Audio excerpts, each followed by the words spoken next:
Browns 0-8 at home. Just sad. I haven't heard you this down since Dr. Brown got fired. It's a game that we were in, and it's a game that we just don't finish. I don't want to watch anymore. Why? Why does that happen? I'm so sick of watching those plays. 0-16. I definitely do not want to watch it all 22. That's up and down to me. That looks like dysfunction.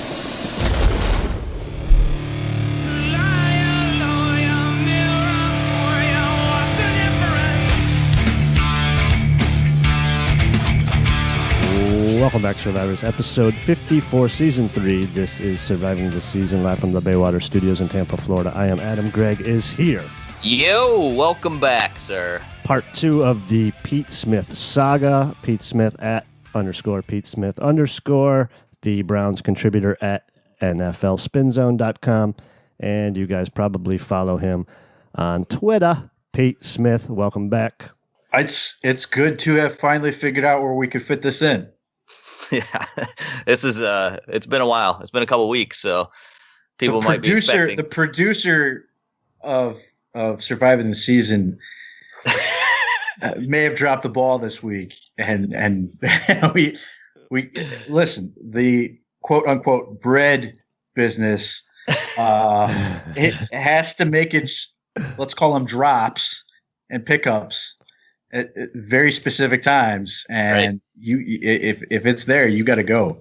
Actually, the one day I wasn't able to go because my daughter's going into the military, and I had to go, and we had an appointment with that. So that was my one excuse there. So had stuff with the kids.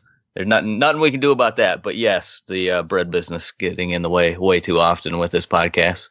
I've had enough of it. Exactly. We need to go full time. Here's what we need. We need the supporters to support so hard, go so just you gotta just start supporting us more and more. We don't even have to show up to our regular jobs. We can just sit here, talk football all day. Yeah. Everyone has to throw in $500 a month or something to get us to quit our jobs. We don't have that many subscribers yet. We're almost there. Yeah, we're almost there. Sure. Okay. Great. Let's get into it. We had the people were probably thinking. Honestly, people were probably thinking, "Is this next episode?" Because we always go long. They go, "This next episode with Pete might actually be 2 weeks long." It's possible. We're going to eventually get into the offensive side of the draft. We gave you guys some defensive people to look at in the last show. We're going to hit first, though, Mayfield, Rookie of the Year. He did not win it, inexplicably. I don't really care too much about these awards, but I don't know how you don't give it to Mayfield. Complete joke. I'll make the case for Saquon Barkley, only in that 2,000 yards is 2,000 yards. He was phenomenal. I have said for a while that this was a great year for co-offensive rookie of the year. Certainly, Baker Mayfield's impact is more. Had he played 16 games, I think it would have been easy. I think that's part of the reason he didn't get it. Ultimately, I don't care, and B, I feel like, this is some small token the Browns can let the Giants fans have as they're sitting there watching Baker Mayfield dominate for the next decade while they're wishing they had him, and they're sitting there with Saquon Barkley, who's a fine player, but he's not going to be what Baker Mayfield's going to be.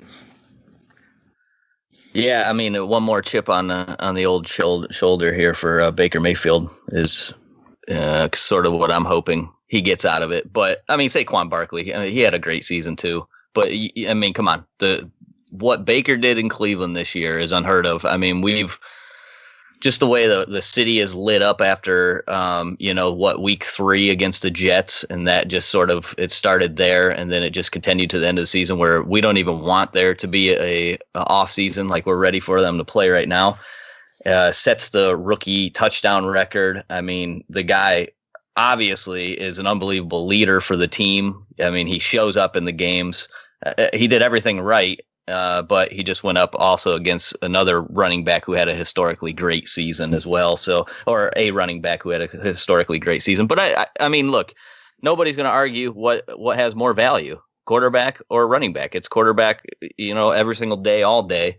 So for this to go to the running back, it's not justified in my opinion. Kind of reminds me when LeBron was in Cleveland and didn't win the MVP. Like LeBron's basically the NBA MVP every year. You would never trade LeBron straight up for whoever won it in front of him ever.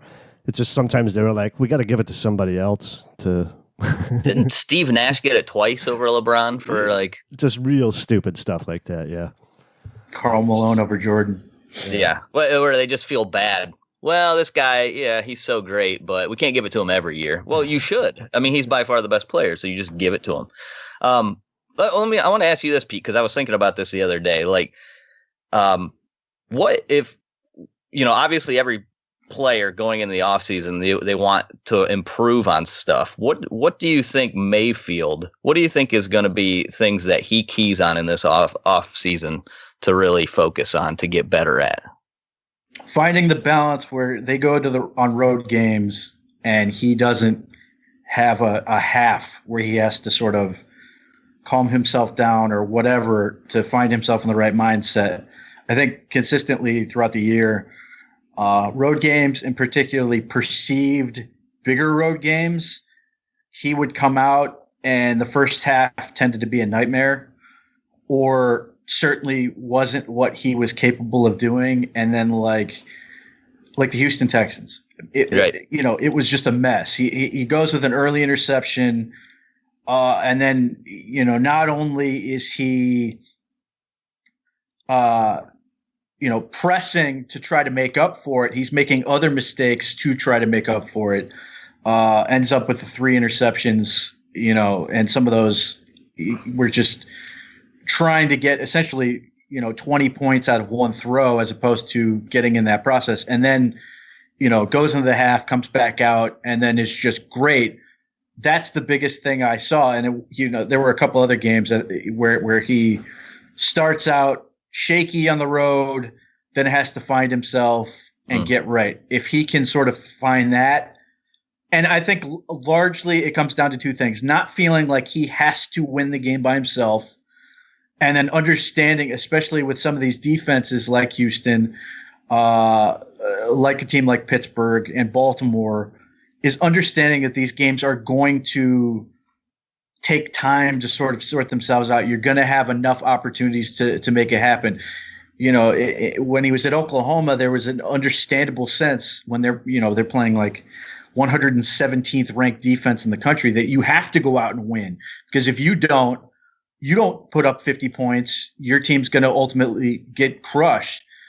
He's in a situation where the defense is at least competitive, even if they're not great on a weekly basis, that if he's just patient with it, and I think the Broncos game was a good example of this, that they're going to ultimately give him enough opportunities where he can make those plays. So there are other things he can work on, which is just, not getting fooled on some reads and seeing what teams are going to throw at him. And I think, one of the games that he didn't play in that he's probably going to be wanting to take a look at would be what the Patriots did to Jared Goff, where they legitimately lined up in one defense and called another defense and trying to sort of beat that,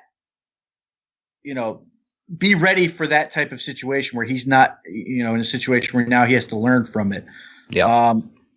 But that's how good he is. The fact that we're talking about a guy who is essentially trying to worry about reacting to what other teams are going to do to him, not having to, with another team in the division, having to learn how to throw or, stuff like that. He's at such an advanced level where we're talking about, getting better at the highest end level football stuff. Mm-hmm. Yeah. So overall consistency, I think that's something that comes with, experience. So, that would be a big part of it, obviously. So where you're not having that shitty half and then having to come back out and throw for damn near 400 yards in the second half like he did against Houston. But so I agree with you there. I think there's times where he like you said, making that 20-point throw where maybe he's getting a little bit aggressive and maybe tone that back down. Because I think what did he end up with, 14 picks on the year? So he could probably bring that down a little bit. And I realize not every single one was his fault, but I thought towards the end of the year, there was times, and I can't remember specific teams that this was, but I remember in my when I think about it, where guys are sort of baiting, like they'll run the double slants, and when that he sees the inside guy is covered, and they recognize, well, as soon as Baker sees this, he's going to throw to a second guy, and then they were trying to jump those throws a couple times, and maybe recognizing that, hey, there's a tendency that you have this tendency to make this play here, and the defense recognizes it, and then they're going to try to take advantage of that, and then to learn off of those, and now make the next step. Where you're playing chess, you gotta make that next move. Because this is the look they get. This is what they expect from you. Now you're going to give them something different. So I think that's a couple different things that he would be able to improve on as well. Yeah, I think he threw that many receptions. 3 of them were against Houston. 3 against Baltimore? In a game where he threw a yeoman's 376 yards. Just those type of games are the ones where if he can just cut those down, then his stats are going to be in that Aaron Rodgers type stratosphere where the efficiency is just off the charts.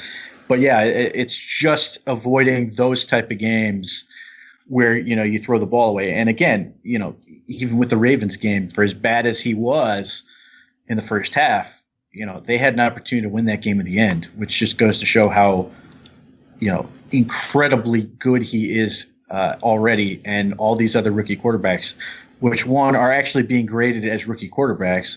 Baker Mayfield's being graded fairly, by the way, because he's this good, as being a great quarterback and having to perform like a great quarterback. Hey, is there like a something that you would do defensively to try to counter Baker or just counter the Browns? Is there, when you look at that's the other thing I think about, like when I look at the Browns roster, one of the things I would do if I was a defense is really try to keep the ball on the outside, like take away the middle. It seems like Baker really likes to throw to the middle of the field, and really, and the outside receivers are questionable, and I would really try to put that in the hands of Antonio Callaway to try to beat us, rather than David Njoku or Jarvis Landry. These guys in the middle of the field, Higgins a lot of times in the middle of the field running the dig routes and stuff like that. Do you ever look at that and go, hey, if I was to defend Baker, or I was to defend the Browns, this is what I would do? The biggest thing that he had the most trouble with, and again, I think he's going to ultimately adjust, is just basically confusing him with looks that aren't really what he thinks they are. Like the Ravens did a good job of this, where they managed to confuse him on what he was reading and just sit underneath and make an interception. Like those type of things are where he's at. The stuff, matchup wise, and like trying to take away one thing first. The Browns don't have anyone good enough that, where they're sitting there going, if you take away this guy, the Browns are screwed. And the other part of that is Baker Mayfield doesn't care. Like you've seen too many games where, player X goes off to have a big game. If Derek Willis had 3 catches for 60 yards or whatever, basically in the fourth quarter and overtime, like if you are open, he will get you the ball. Playmaker Darren Fells is out here, catching touchdown passes.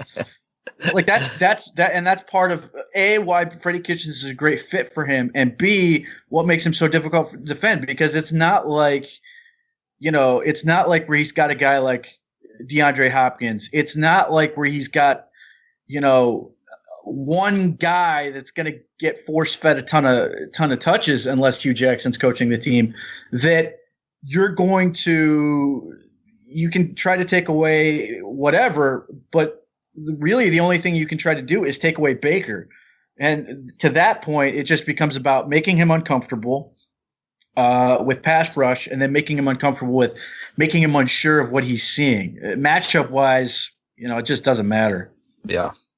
Gives us a good segue into what Monken was saying in the coordinator press conferences the other day about balance. It doesn't have to be run pass balance, but using the weapons on the offensive side of the ball. was actually a really good press conference. I thought he was pretty straight and kind of answered questions. You mentioned it before the pod that we don't have the best media asking the best questions, but what are you guys' takes on the coordinator interviews? I felt like Todd Monken was like really, really trying to give you a ton of information, and nobody was asking him the questions that really allowed him to do it. I feel like he was more than willing to tell you basically everything he was trying to do, and you got sort of, vanilla questions that really didn't allow him to do it. I mean, I think he's very impressive. I like what he has to say. It fits Baker Mayfield. He doesn't. Again, he doesn't care how about focusing on one guy. He's more than happy to let Mayfield spread the wealth and be dangerous in the fact that they've got so many options that they don't really need necessarily a dominant number one, which may crush the dreams of all the people who are hoping that there's some world where they're going to get Odell Beckham. Never going to happen. But it fits with what they want to do. That he's special enough that they don't need to spend a ton of resources to get wide receiver one, with a bullet. It doesn't mean they're not going to try to find weapons. It just means they don't need to sit there and pay $20 million a year for somebody or spend a first round pick on a wide receiver to satisfy that. They can play the board. They can get guys that fit what they want to do and have a quarterback who's going to be able to take advantage of those things. Yeah, I think listening to Monken talk about that, I thought that he is a really good fit too for Freddie. That's what I came away thinking. And he talked about, I didn't really know him or anything, but just seeing what Freddie did. I don't know why I did this, but I went back. I started watching the games over from the beginning of the year and just looking at Todd Haley's offense. I mean, it is hard to watch, and the force feeding of Jarvis Landry, it's just absurd. And then to hear Monken talk about spreading the wealth to all the players, and that's obvious what Freddie Kitchens did in his 8 games. I mean, that's a perfect fit to me. Get the ball out, like you said, we don't have a number one guy. You don't have to force feed somebody. Get it to the guy that's open. Baker loves to do that. And, that's going to set this team up to win. At the same time, though, Pete, when you look at the Rams, do you think the Rams, not in the Super Bowl, not having a number one option, did that hold them back, that they didn't have that one guy to rely on against that defense, that they could, Julio Jones type? And with that being said, I don't think there is that in this draft. Maybe you think that, maybe you're seeing a guy that is DK Metcalf or somebody like that. What do you think there, Pete?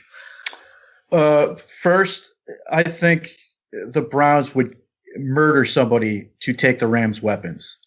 Robert Woods is a very good receiver, has gotten better as he's been in LA. Brandon Cooks is a quality weapon. I mean, if you could just say, here, you can have all our receivers, we'll take all yours, the Browns would be upgraded immensely. But what I took away from the Super Bowl is, again, and people don't like when I talk about this, wide receiver is overrated. It's just not worth the investment typically. If you're going to make a high end investment, first round picks, millions and millions of dollars, they just don't pay off. The best investment in that game was Stephon Gilmore, who was absolutely outstanding. And sure. And I don't know, let's put Julio Jones on the Rams. Does he make enough of a difference? Maybe. But like you pointed out, how many of those are out there? But the one thing is, it's almost impossible to get a Julio Jones. There's 1, 2, there's maybe a handful of guys in the whole league that are like that. But when you look at history, right, you take Tom Brady's best season, it's with Randy Moss. Or take you pick any quarterback, and his best season's going to be with a premier wide receiver. And then you wonder, well, for the most part, I think if you were to look at history and go, I don't know for sure. I mean, I'm just thinking off the top of my head. Like did Marvin Randy Harrison Moss and the Patriots win a Super Bowl? No, but I'm talking about from numbers. Like that's the best offense that they had. They didn't win because their Right. defense let them down. Sure. But the overall team, they had a better team overall this year, and they weren't even that good offensively. But they balanced. Like that was great coaching, in my opinion. But when you look at from a like what is going to move a great offense, what's going to make Baker Mayfield the best Baker Mayfield? Obviously, if you get him a stud wide receiver, it's going to make him better. Not that he needs it, but I still think it helps. Now, the like you said, you have to really invest in that, and I think it's really hard to find that guy. So you could spend a lot of draft assets trying to find that guy because you're not going to get that in free agency. The only way you're going to get that is either you're going to be trading the next couple draft, for first round picks for an Antonio Brown or an Odell Beckham, which doesn't make sense at all. Or you're going to get lucky and hit on one of these guys, which is you have to get really lucky. I mean, it's rare that you're going to be able to find a guy like that, but I still think it helps. I still think that it gives you a better chance of moving the ball and getting big plays and that sort of thing. I think it hurts Baker Mayfield by not having that, but at the same time, he can still do it with what we have. But is it the best Baker that we're going to possibly get? So I look at it from this standpoint. You have the most important part of finding an elite receiver. You look at the Pittsburgh Steelers. Antonio Brown was a 6th-round pick, and there were reasons why he went that late, but nevertheless, 6th-round pick. Juju Smith-Schuster, a 2nd-round pick, which I think is a good spot to go get wide receivers. Mm-hmm. You look at the Patriots. They don't have any first-round receivers. In fact, every time they've tried to get a first-round receiver, it's been a disaster. Where I think teams make the right investment is tight ends. And those are an outstanding investment in terms of rate of return, in terms of how much they cost. And like I pointed out, I did a mock draft where people were, unhappy at the idea that I had TJ Hawkinson going, 17th to the Browns. But here's the thing. Travis Kelce's contract is 5 years, $46 million. He's the best tight end in football, and he's making, relative to what he's able to produce, nothing. Like he makes nothing. That's half of a wide receiver, a number one wide receiver. And, that's half of our number one wide receiver. That's a problem. And people can say they're frustrated with how long it's taking David Njoku to develop. He's going to be 22 this summer, and he's gotten significantly better. But when it comes to re-signing those guys, they just tend to cost half as much as receivers do, and they do more. Like even relatively limited for what he's capable of doing, Rob Gronkowski still was massive in the playoffs and made big plays in the Super Bowl to help them get to their only touchdown. Travis Kelce is the main feature of the Kansas City Chiefs offense. Yes, Tyreek Hill is a very, very good player, but Travis Kelce is what makes that offense go in terms of the passing game. Mm-hmm. If you can get a feature stud tight end, and the other part of this is I don't understand why anyone would be happy with just getting one. If you can get 4 stud tight ends, take 4 of them. So to me, I think that's a better investment. So like that's an example. I love TJ Hawkinson. I think it's a perfect complement for what David Njoku does well. He's just a stud football player. He may end up going in the top 10. That's how good he is. But just receiver wise, because you have the luxury of Baker Mayfield, I don't think you ever need to go that route. Like I think if you chase, you're doing yourself a disservice. Now there are opportunities where you can go and get a guy that may put you over the top. And the Eagles having Wentz and getting Alshon Jeffrey is a good example. Although again, this playoffs, Alshon Jeffrey, he's a key contributor in getting to the Super Bowl, and that's all that's going to ever matter for the Eagles. But this past playoffs, big drop contributes to why they're out of the playoffs. Like that's tough. So as a result, 2nd round, 3rd round, 4th round, keep just investing in picks. And if you're looking at Dorsey's track record, he's never taken a 1st-round receiver. Unfortunately, he's chased some bad contracts with receivers, but he is far more inclined to actually go later in the draft to try to address that position and hit on some big-time playmakers. Now, obviously, he's done it with a far riskier track record, obviously Tyreek Hill. with his significant issues, and then taking the shot on Antonio Callaway with his past. But to me, like if you're trying to get a guy that has a potential to be that special player, in that true sort of X mold, it could be a guy like Kelvin Harmon out of NC State. If he tests well, he's got everything you want in terms of those qualities. For a while, everybody's talking about how great Ryan Finley was, and they're like, oh, he's going to be a first-round pick. And then this season, Ryan Finley is more talked about as a future AAF quarterback, and it's not because and the common thread here was he had great weaponry, and it was headlined by that top dude who just makes it all happen. And getting a guy like that potentially in the second round or third round, because some people have him going way later than I think he will. But Kelvin Harmon, to me, is a guy who has tools, if he tests well, to be an absolute stud. But whether it's going after more of a toolbox type scenario where, and this is, I think Freddie Kitchens obviously did really well with this, where he had a roster with Jarvis Landry. He had, guys like Jarvis Landry, guys like Antonio Callaway, guys like Rashard Perryman, guys like Rashard Higgins.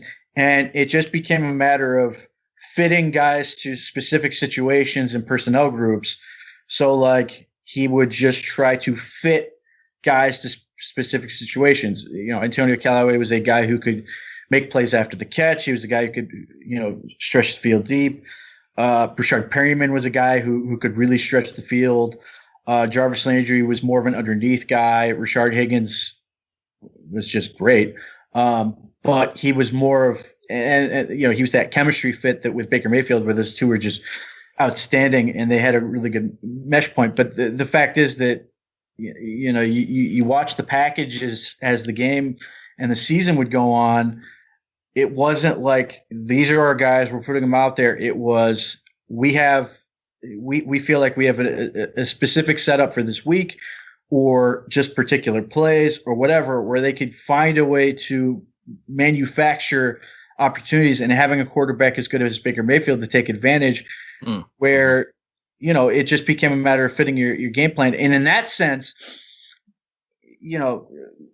this will sound like putting the cart ahead of the horse, but in terms of what type of coaching that is with Freddie Kitchens, it's very Belichickian in terms of he has these pieces and now he's just going to find a way to make it work in a given week, in a given quarter, whatever. And that's very much what Bill Belichick has done throughout his career, of finding ways to sort of use the pieces he has and make the best product, particularly on defense. And even in the Super Bowl, this was a good example. Finding a way to make Danny Shelton, the guy that was inactive for a couple weeks of the playoffs, to have a great game in the Super Bowl. Finding those ways, or Dante Hightower was an absolute stud in that game.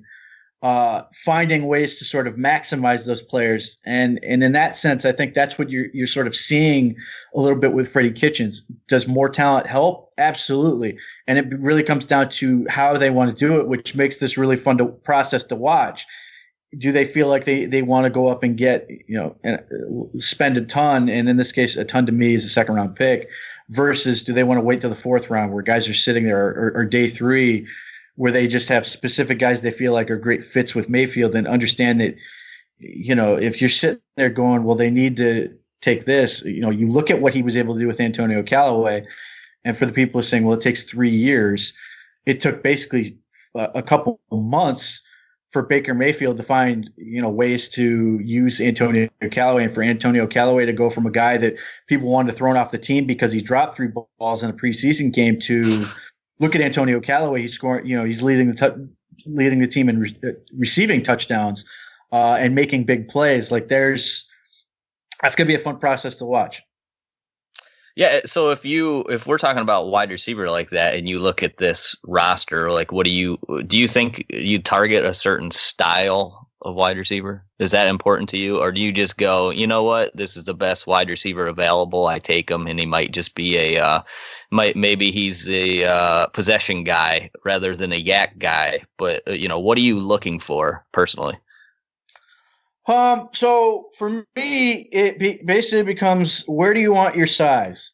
So basically, if the Browns stay status quo, I think they need to find a guy with some size to play a quote unquote X receiver. Mm-hmm. Kelvin Harmon to me is a guy who fits that X receiver. What's his height and weight? What's he, like 6'1", 6'2"? Kelvin Harmon, I think he's listed 6'3", and he's 200 and something pounds. Big old strong kid. Now the flip side of that is, let's say the Browns take a guy like T.J. Hawkinson or Irv Smith or something, and they want to say, we're going to put our size in the middle with Njoku and that guy. Hawkinson's, my example. At that point, if you're running an offense like that first, obviously Njoku can be lined up outside. You can do different things with that, which fits to what Freddie likes to do anyway. But if you've got size on the inside, it makes size on the outside far less important. At that point, it becomes more about speed and more about yards after the catch, which and certainly size is not, those things don't have to necessarily be averse to each other. For example, I think Kelvin Harmon is a good yak guy. I think LJ Humphrey out of Texas, who's a massive individual, raw as hell, but he's a guy who's listed, I think, 6'4", 225, who has flashed the ability to be a major yak guy. But if you've got size on the inside, I think it makes size on the outside far less important. And you look at like the Super Bowl, again, Julian Edelman being used on the outside, he's not a huge guy, but because they have size on the inside, it allows them to sort of create mismatches. And I think because of the way the NFL rules have gone, that if you've got smaller guys who can get off press, they have such an advantage. So like Tyreek Hill is a good example. T.Y. Hilton is an obvious example. These guys are small. They are, they're 5'9", 5'8", but thicker guys. Julian Edelman's not a huge guy. So if, you've got size on the inside like that, you can take and potentially have a guy like Andy Isabella on the outside, because he just becomes a matchup nightmare. And especially in a league where so many of these teams are investing in these big, long corners who can jam at the line, but they may not be great in terms of hips unless they're a freak like Patrick Peterson, where a smaller guy actually can take advantage of that and become a problem, which again is what Julian Edelman did. And part of this is the fact that he's a quarterback playing receiver, and he can really understand coverages and what the teams are trying to do, but he becomes so slippery that even a guy like when Marcus Peters was matched up on him, it wasn't fair. So to me, and maybe this is oversimplifying it, but I think if you realistically, I'd like to see two guys with size, and it's just a question of where they have them. David Njoku is one. Well, who's the other guy that's going to give you size? Is that going to come in the form of an X receiver? Or is that going to come in the form of another tight end? Me personally. Would you consider Perryman that? Yes. If he comes back, he's a bigger guy. But the disadvantage with Perryman is I don't think he to me, he's more of at this point, he's a speed receiver. He's a deep threat. When I'm talking about like an X receiver, I need somebody who can, and again, this comes down to some of this is Baker Mayfield, and he's got to find the guy who's going to make that play. But I do think somebody who's going to be able to own the sideline. So basically,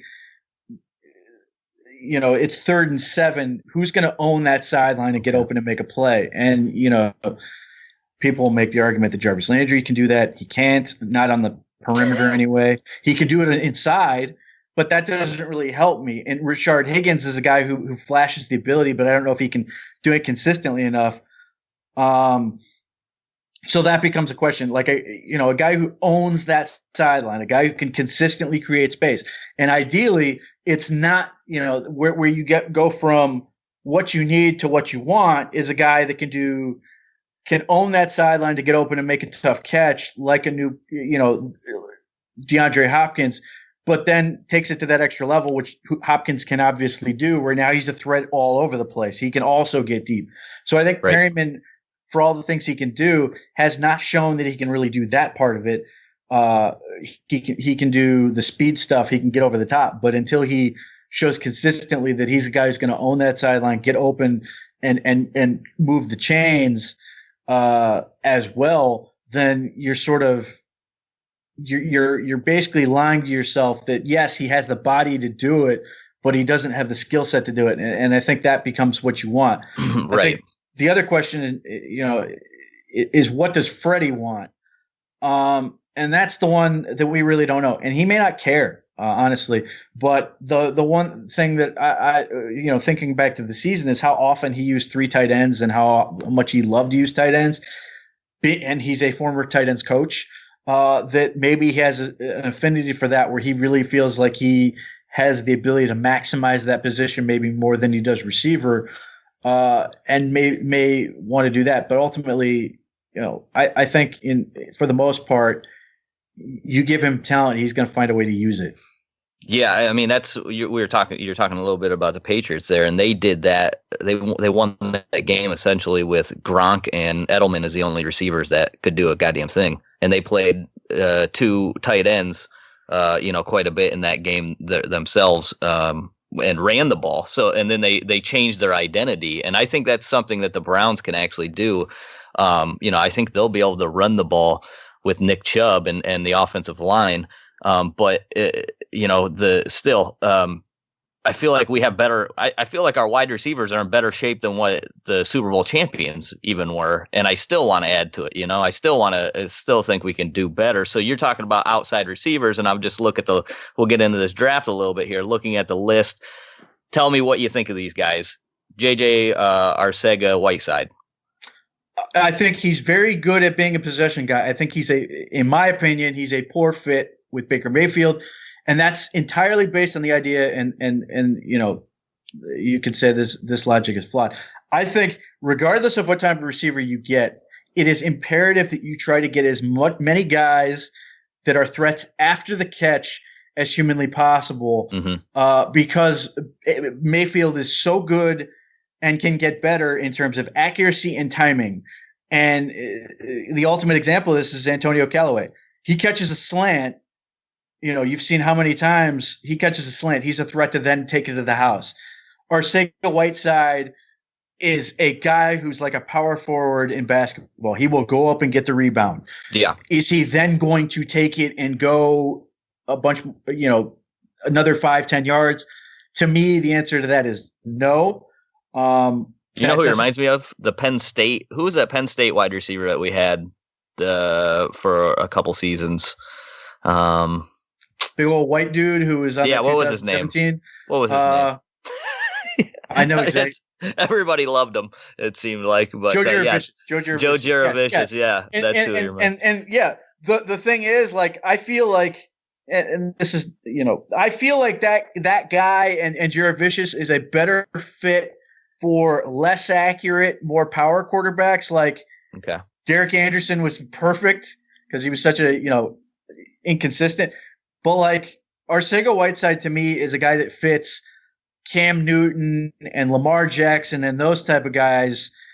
And I'm looking at guys like to do more after the catch. Now, that doesn't mean he would be bad with the Browns. It's just in terms of, and I think we are in a position to be greedy in this era of unbridled enthusiasm to take from Tony Kornheiser, that we can be greedy, that we have this guy and it's not settling for, well, this guy could do this thing. And we're so used to losing that we're, that's better than what we had. No, I think we are in a position where it's like, you've got this dude, do everything in your power to make him better. So I like Arcega-Whiteside. I just don't think he's a great fit for Mayfield. I mean, I'm forgetting we have Ricardo Lewis sitting there. Do we even need to add anybody with the great Ricardo Lewis on the bench? I mean, let's be honest here. So, how about N'Keal Harry? Where are you at with him? Now, this is another big receiver. I think testing is going to really matter with him. I feel like there's a group of these guys. Arcega-Whiteside, I don't think is as athletic as N'Keal Harry, but he's sort of in that that role. I think Kelvin Harmon that you brought up that you like, he's sort of that bigger wide receiver. He looks more fluid to me than Harry, but I think again, testing is going to matter. Like a Hakeem Butler. I mean, are these the kind of guys you're envisioning? Are you seeing like a Deebo Samuel? He's smaller, but he's very much like Callaway is sort of what Deebo reminds me of, or Marquise Brown, smaller, but the kid can fly. He can play, he could play that position, the X, and really, right? Do you see him as an X, or do you think he's too small to be able to handle press? It's not a question of too small. It's can you find a way? Can you make it work? T.Y. Hilton, small guy, he can make it work. Tyreek Hill, small guy, can make it work. The issue is that, at least as far as Marquise Brown is considered, he didn't play anybody that really could even try to press him. So there's a little bit of an unanswered question there. Can he be an X? Maybe more of a Z, but that's, there's no shame in that. Certainly, he's a great fit for that yards after catch guy. But to your question of N'Keal Harry, testing will be everything for him. I think, during the college season, everybody thought he was the number one receiver with a bullet. And then the further you get away from it, the further people have sort of forgotten about him. Personally, I think he's going to be on the Ravens. I think that's going to be Lamar Jackson's dude. But I think he can be a good player.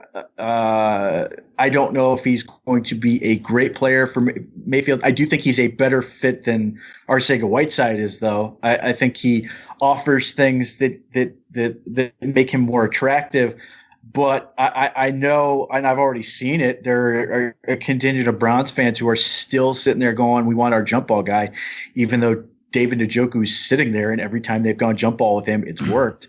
I think he's good. I think they can do better in terms of fit. I also think he's probably going to end up going maybe earlier than the Browns would want. Like, this is not a situation where the Browns are like sitting there, unless they trade up, where if somebody gets out of the first round, the Browns are ready to pounce. Like they actually have to sit there and somebody has to fall to them in the middle of the second round, which is, it's going to happen. I think there's going to be plenty of these guys. When you look at this list of wide receivers, who do you see as first round? DK Metcalf, Kelvin Harmon, N'Keal Harry? Are those like AJ Brown to me is a really good big slot guy. He reminds me a lot of, he's like a more athletic Jarvis Landry. I don't know what he's going to run. He's not athletic.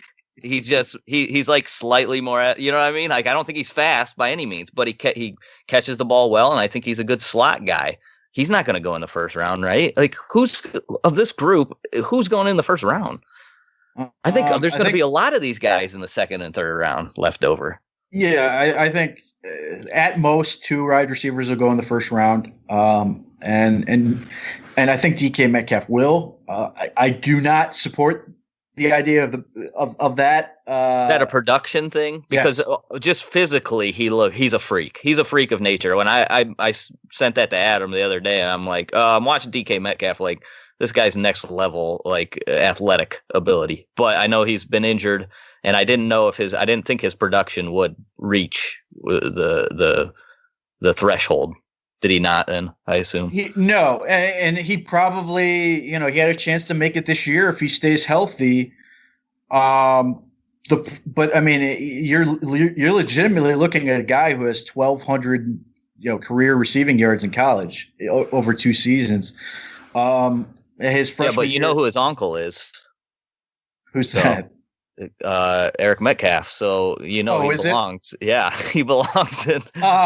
Once Browns fans find out, there's going to be, people in the streets yelling for DK Metcalf to the Browns at 17. So DK Metcalf is like him and Nick Bosa are these 2 guys in this group that you watch them and you're sitting there going, the talent is incredible, but you have to basically sit down and go, based on the production we think he would have had, it justifies it. Now, that's fine. That's just not where I'm at. And I think I actually went back and did the math at one point on DK Metcalf for the 7 games that he was in of this season. He still wasn't there. Yeah, that's what I was going to ask you. How come they don't do that in a per game? Because obviously that's sort of the way that they've worked out the production. I mean, there's years of data to back it up. But if you would think, hey, injuries, going to cost you part of your season, why not just use the part of the games that you were actually played? And then that way. That's certainly whatever person is looking at its option. I think you can do that more. If DK Metcalf, he played a good amount of the season. If you had the production based on those 7 games, I'd be more inclined to do that. Nick Bosa is a little more tricky because he played so few, even though he was dominant in those few. So you're taking more. But even with Nick Bosa, sorry to cut you off, Pete. Even with Nick Bosa, it's like he didn't even play all the snaps that you would like if he went to a lesser college where if he wasn't playing for Ohio State and he played somewhere where the defensive ends weren't as good, he would have played a hell of a lot more snaps, as a sophomore even. And then how much of that affects production? So this is an argument that happens every so often. The problem is, at least historically, it never works out in terms of like the loaded line. The other part of this is, the further this has gone along, the less good the rest of the line has looked. I think Draymond Jones is fine. I don't think he's what Ohio State would like people to think he is. He never lived up to the hype, and then this season he was pretty good. Number 2 on that line is the stud. He is special. He is special. I can't think of his name. Good. He's a bad Chase Young, yeah, and he has. But here's the thing: he has the production. Like he's already there. Oh, is he? Nick Bosa, in terms of production anyway, at least, and I've had this discussion with John Costco, who's sitting there if he's listening to this going, but our production says he was outstanding. I understand. But based on history, Nick Bosa is, unless he tests better than his brother, he's basically a poor man's Joey Bosa based on production. Mm-hmm. And that, at least to me, is scary where you're talking about the number 1 pick. That's too risky for me. And I think the further this goes along, we've seen more quibbling and more hesitation in that. And I think more and more people are going with where I'm at, which is Queen and Williams is going to be the first pick of the draft. But that's getting away. Anyway, DK Metcalf. The other part of this is medical. He is cleared, which is great news. He's been cleared for, I think, like a month. But when we get to the combine, what are the doctors going to say about his neck? This is, not a small thing. It's the neck. If they come back and say he's got a stenosis or he's got something that, teams are going to worry about, that's going to affect him. But I think he will go in the first round. The other guy that becomes a question mark is going to be Marquise Brown. I expect there are teams that will value him in that range. We'll see if anybody takes him. I think Kelvin Harmon has a chance to sneak in there. I think he will test. I think he's going to test well. I think he's going to be my top guy. I just think that's where this is going to end up at. But I also think that, we went through this last year. DJ Moore, I think, was my 6th overall player in the entire class as far as the Browns went, and he went 24th. Yeah. I think to some extent the receiver has, experienced sort of a running back type adjustment in terms of value, where teams are basically saying to themselves, look, we can wait and get a way better pick for the value in the 2nd round, in the 3rd round, even day 3. Let other teams sort of thin the field and go big in the 1st round. And I think we may run into another situation where guys are sitting there and the first one maybe goes in the 20s again. And that certainly would play well to the Browns standpoint. They can get, an impact player at a more critical position and then be sitting there in the 2nd round and the 3rd round and having guys fall to them and them being in a position where they can shape themselves in the particular way they want. Deebo Samuel, I am 100% with the idea he's the clean Antonio Callaway, high school tailback, 5'11", and about 215, which is pretty much exactly what Callaway is. He's got some good tape too, man. He makes some plays.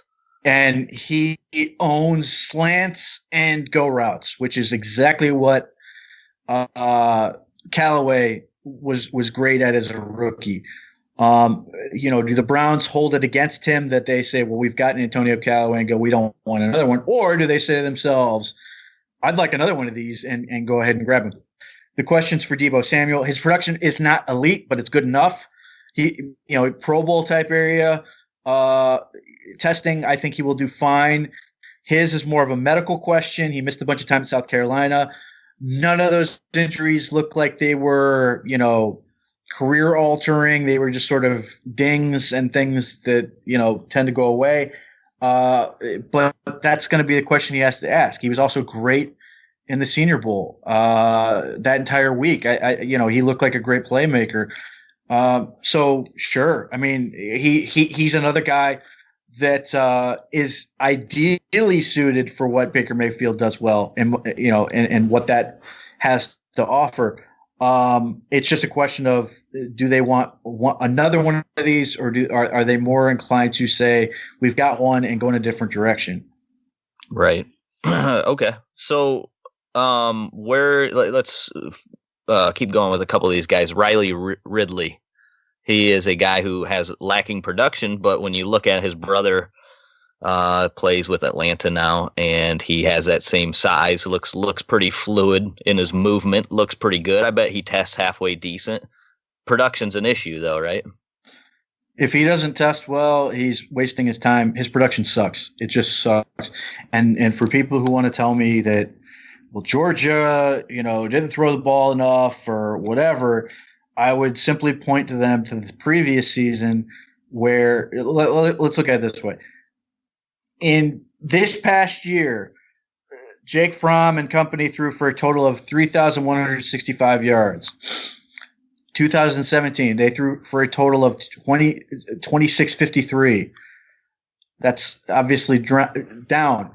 But Javon Wims managed to get way more market share than Riley Ridley did this past year, as did Terry Godwin.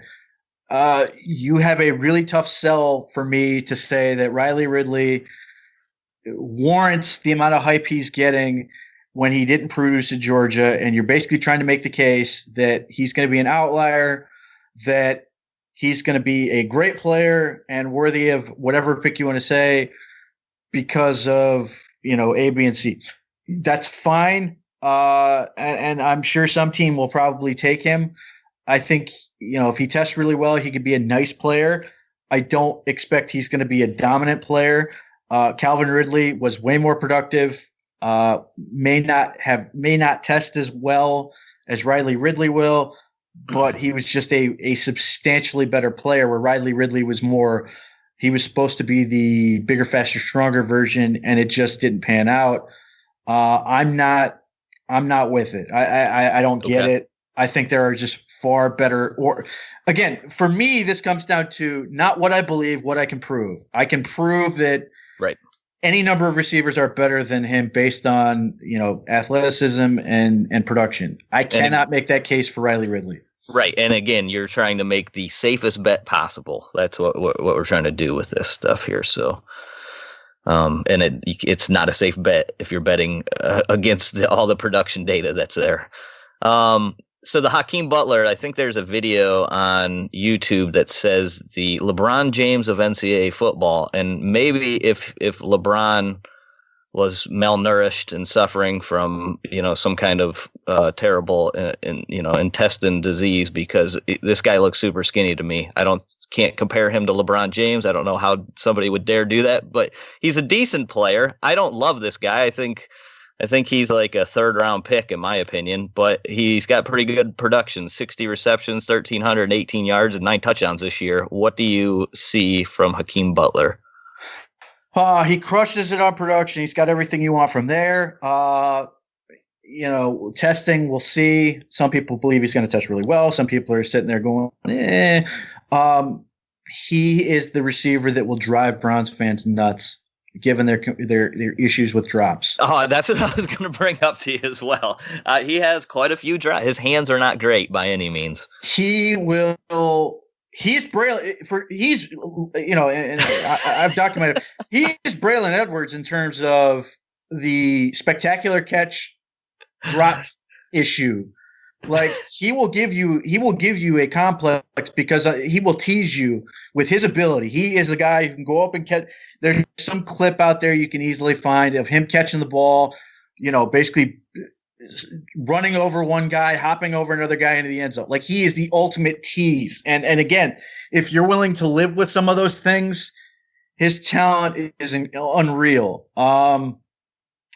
The drops will drive you nuts. We'll see about the testing.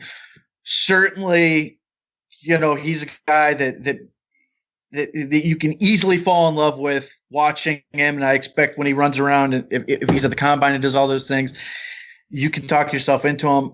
Again, this is another one. I don't know if he's a great fit with Mayfield. If you're really going to just be a chuck and duck type team, sure.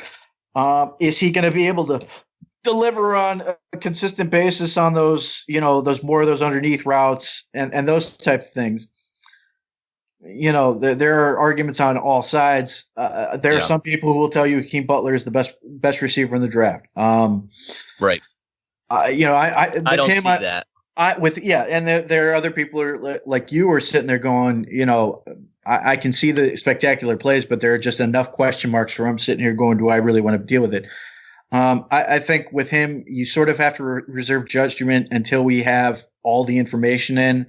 If he's like, and his former teammate, Alan Lazard, who I really liked, went undrafted, was a 6'5" guy, really thick dude who had catch issues and stuff like that, tested his ass off, still doesn't get drafted and becomes a free agent. Obviously, I don't think Butler's going to fall into that, but when teams get into the real nitty gritty, are they going to find some of the same issues that allowed them to let a guy like Lazard fall, or are they going to still be in love with him after everything's said and done? I don't know.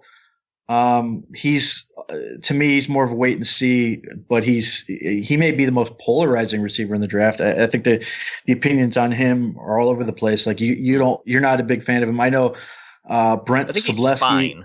I think he's fine. Like Brent Sobleski loves him as an example, and he may be right. You may be right. I think the jury's still out on him, but he's going to be certainly the further you get away from the playing field, height, weight, speed becomes more and more attractive. So if he's got the height and the weight, if he comes in with the speed too, he will have people way more excited, and he may talk. He may test himself into being a first round guy. The one thing I think we can say with Hakeem Butler, I don't think he's going to make it to the Browns pick in the second round. No, really? Okay. Interesting. All right. There's a couple more. I wanted to hit a couple of these Senior Bowl guys since you were there. Obviously, probably the biggest riser there was Terry McLaurin. You got a take on him? Yeah, I think he's a nice special teams guy. I think he can be a third, fourth receiver. This is the Ohio State wide receiver. I keep forgetting to mention the schools. So, yeah, go ahead, Pete. So he had a great week of practice. Coaches are going to love the way he practices. He's passionate, especially with special teams. Talking shit as beating guys as a gunner. He's talking shit the whole way back at the field. Like, I love the fact that he loves that stuff. The issue when you watch Terry McLaurin is he was great in the practices. What I think you find is when you watch the game, there were 3 balls and you're sitting there going, maybe not great passes. Maybe there was too much coverage. If he comes down with even one of those 50-50 balls, I think you have a more convincing case. The problem is you don't come down with any of those. And I feel like that's a good illustration of where Terry McLaurin is, in that he looks good, can do things to help you, but he just doesn't do enough to pop where you're sitting there going, I got to have this guy. And again, as with all the Ohio State guys, none of them have great production. And I think all of those guys are fine.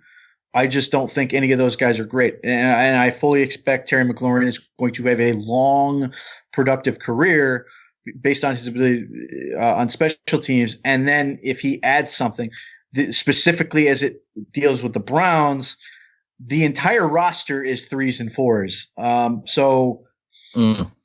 Do you have space for that? And if you add him, you're basically saying that he's going to be a special teams guy. I have no problem with that.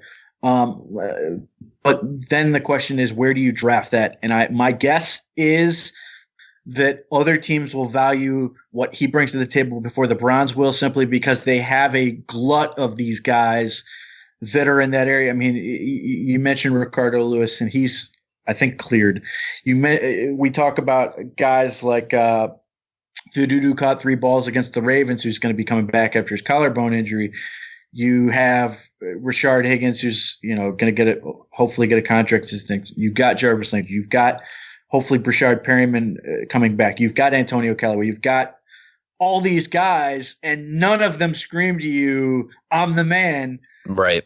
And then it becomes a question of how are you really going to sort these guys out? And you have a lot of these guys who already feels like flyers. Like, I've heard people try to make the case that the Browns should go after the dude from the Chicago Bears, who's been a massive injury issue, White out of West Virginia from years ago. And, Kevin White, yep.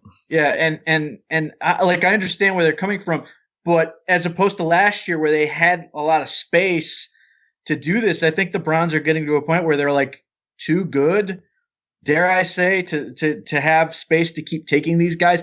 If they had more defined, top 3 guys, it would be easier to find space for this. But the fact that they don't makes it where it's really tough to fit these guys in, because they need everybody to sort of be at their, top ability to perform, to compete, to give them the best look, just to find the depth chart at receiver at this point. Okay. All right. And anybody else though at that Senior Bowl that stuck out to you? You brought up Andy Isabella. You not the ones you already brought up, but anybody else on that list? I mean, I love Andy Isabella. I like Penny Hart from Georgia State. That's a hands guy. I think he has a lot of drops. If you look back at his stats, that would be the only thing. And Browns fans ain't going to accept that. The thing is, though, he's also got a wide. He plays bigger than his size would indicate. A lot like Jamison Crowder did coming out of Duke, and a guy I wouldn't be surprised if the Browns, have some interest in when free agency starts. Small guy who plays bigger than he is, has a wide catch radius, and obviously super, super explosive, athletic type guy.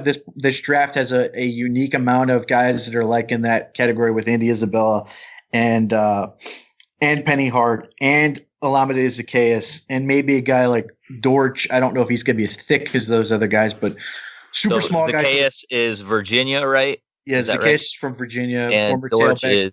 is Wake Forest, I believe. Wake Forest, who had crazy production. He's not as thick as the other guys, but it's just this class has a lot of these short, super productive guys that could make things interesting. And obviously Marquise Brown he'll probably be a little bit taller than all those guys, but all these guys are super speedy options that have, the ability to do things that help your offense. And again, like we talked about before, because of how the rules are changing and some of these teams are going with bigger corners, some of these guys, these super small guys, actually have an advantage against them to create separation and can make them more dangerous. And then you add in the speed element, and they're a big time threat. So, who sort of looked explosive at the Senior Bowl, and I don't know anything about this guy. I didn't even know who he was before that. Is Gary Jennings from West Virginia?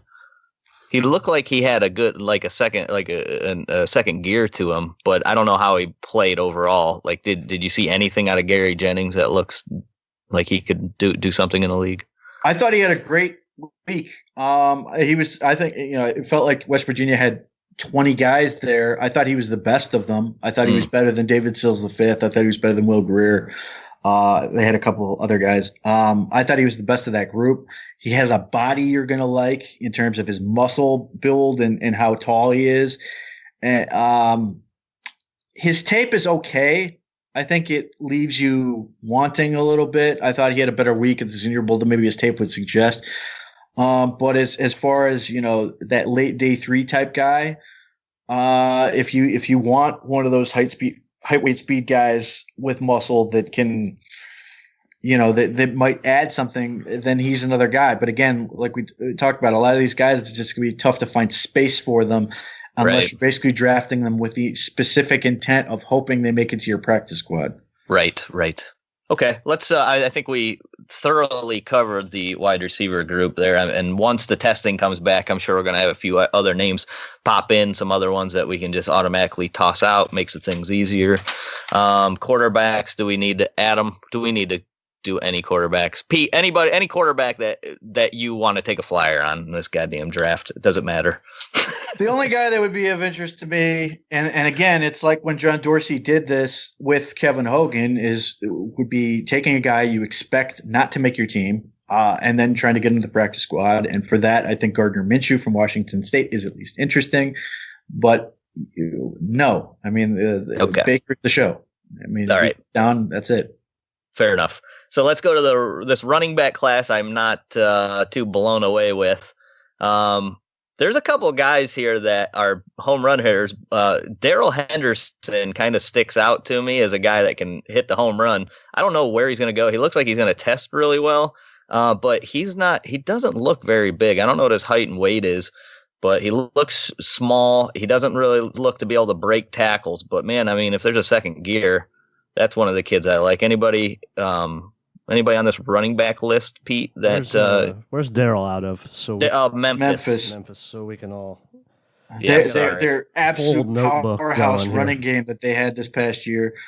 The Memphis's rushing attack that produced 3,919 yards as a team. Jesus. There are some ginormous holes this guy's running through. I don't know how good he is. Honestly, I watch it. I go, I don't know, man. It just seems like the guy just running freely all the time, but he's fast.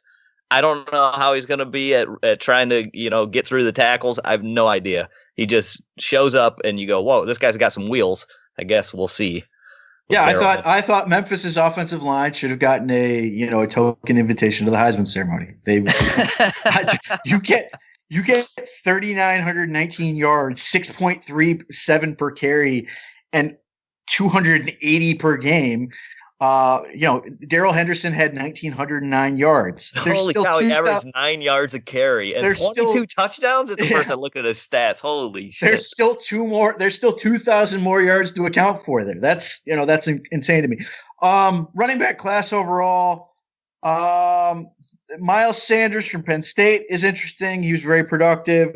Travion Williams. He's interesting to me too. I like he just seems not great, but above average on everything that he does. Like cutting ability, he reminds me a little bit of like a poor man's Nick Chubb in the way his jump stops and stuff like that. Man, I think he's got better feet. I don't know how he's going to test, but I bet you he's going to run a decent 40. He'll be a high, mid 4.5 guy, maybe 4.6, something like that.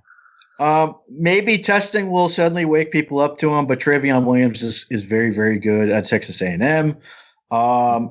Benny Snell out of Kentucky, if you want another tough, hard-nosed inside runner, they can break tackles. If you're one of these people who's saying, Nick Chubb goes down for a series or a couple plays or a couple games, and you're saying we need a guy who can come in, and you don't trust Duke, even though I do. Benny Snell certainly fits that mold. Very productive. Should test okay. If you want scat back guys, I think A, Duke Johnson is that, and B, I like Dontrell Hilliard for that. But if you want more tough inside runner types, Alex Barnes from K-State is super, super productive.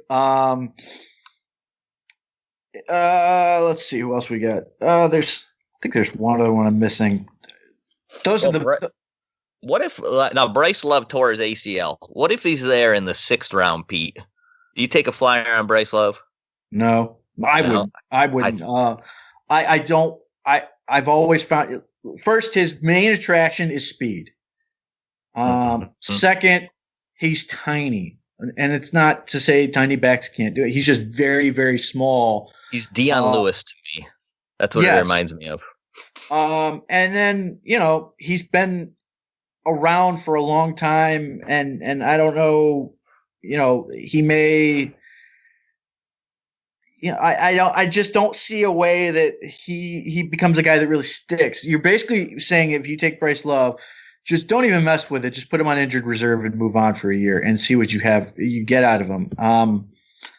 That's okay. Again, certainly a 6th-round pick. Fine. In a lot of ways, it would remind me when the Browns took the kid from Oregon Ifu corner. Ifo Oregon. Ekpre Olumu out of Oregon, who was a great corner, absolute outstanding sophomore season, not unlike Bryce Love, and his knee just never cooperated. There's certainly reason to do that, but when it comes to actual data on this, betting on injured guys is a bad way to go. And that's really unfortunate because it also gives people reason not to play in bowl games and those other things. But yeah, it's just very hard for some of these guys to come back. And that's where that becomes difficult. Now, Bryce Love, the timing of it sucks too. It's just the bowl game practice week or whatever it was, or the game, no different than Olumu. I mean, his was in the month training for I think the playoffs that year, and Bryce Love, tore the ACL. It's unbelievably just unlucky. I mean, especially when the guy could have came out last year. He wanted to go back and finish school. I guess whatever he's in, it's something that he's a smart dude. He's going for like a legit, so I can't remember what it was, but he goes back to school when he probably, could have got paid last year, and then that happens, and now he's going to fall even, lower than and he didn't have a good year by all accounts. He went from 2,000 yards to like 700 yards, but that's tough pill to swallow. There are good running backs in this class. What I find very confusing is why so many people are elevating guys who were not productive at running back so high. There are a lot of guys that are being hyped. Josh Jacobs is obviously the most famous example of this, but that just were not very. Elijah Holyfield, these guys were just not great production wise in college, and you're betting a lot. Hoping that you're going to find, another outlier that can do, that can be an Alvin Kamara in terms of beating the odds. And that's fine. But I do think maybe this will sort itself out. Miles Sanders, Travion Williams, David Montgomery, Alex Barnes. These are guys with, legitimate production that could, be productive backs and may go later unless things get sorted out. Benny Snell in that game. Yeah, but like Dexter Williams, not very productive out of Notre Dame. There are people who love him. So Devin Singletary's in that category, I believe. I would say you should be that much happier that the Browns took Nick Chubb last year. And the fact there's that no need. There's no need. The other one. part They can of this add one really late if they want. Sure. Fine. Bring in competition. It's a position where always find somebody to bring in because you can strike gold. And the way the Browns have offensive line and having a guy like Nick Chubb and having a guy like Baker Mayfield, you're finding ways to make these guys productive. And you might find a guy you want to put on your practice squad, or maybe guys really surprises you and beats out a guy like Dontrell Hilliard. But overall, not a great class. It's great that the Browns have their dude. If you're going to add somebody, add him late. Maybe you get lucky, and if all else fails, you move on from him and do the same thing next year. All right, let's move to tight ends here. Now, I really like the tight end group that we have. Now, we're probably only have – the contract ends – for Fells and for what's his name next year. Who's our other tight end? DeValve? Njoku, Fells, and DeValve. Yeah, DeValve's contract's up after next year as well. So I really wish they would use him more. They don't. So that's why I think tight end might actually be in play here because Now Fells, I think, has 2 more years on his deal, but I think they can get out of it after next year with like nothing. So I wouldn't be surprised if they go this route. That would give them a 4th tight end. I don't see anything wrong with that. Adam, is Orson Wells or Orson Charles on the roster? He is still? He's a unrestricted free agent this year. Okay. The other one you're not mentioning is Farrell Brown, who ended the season. He's exclusive rights free agent. Okay. They could give him a minimum contract if they want to bring him back. Fells, for conversational purposes, is owed no more money. So they could cut him now, you're saying? Yeah, 1.4 dead.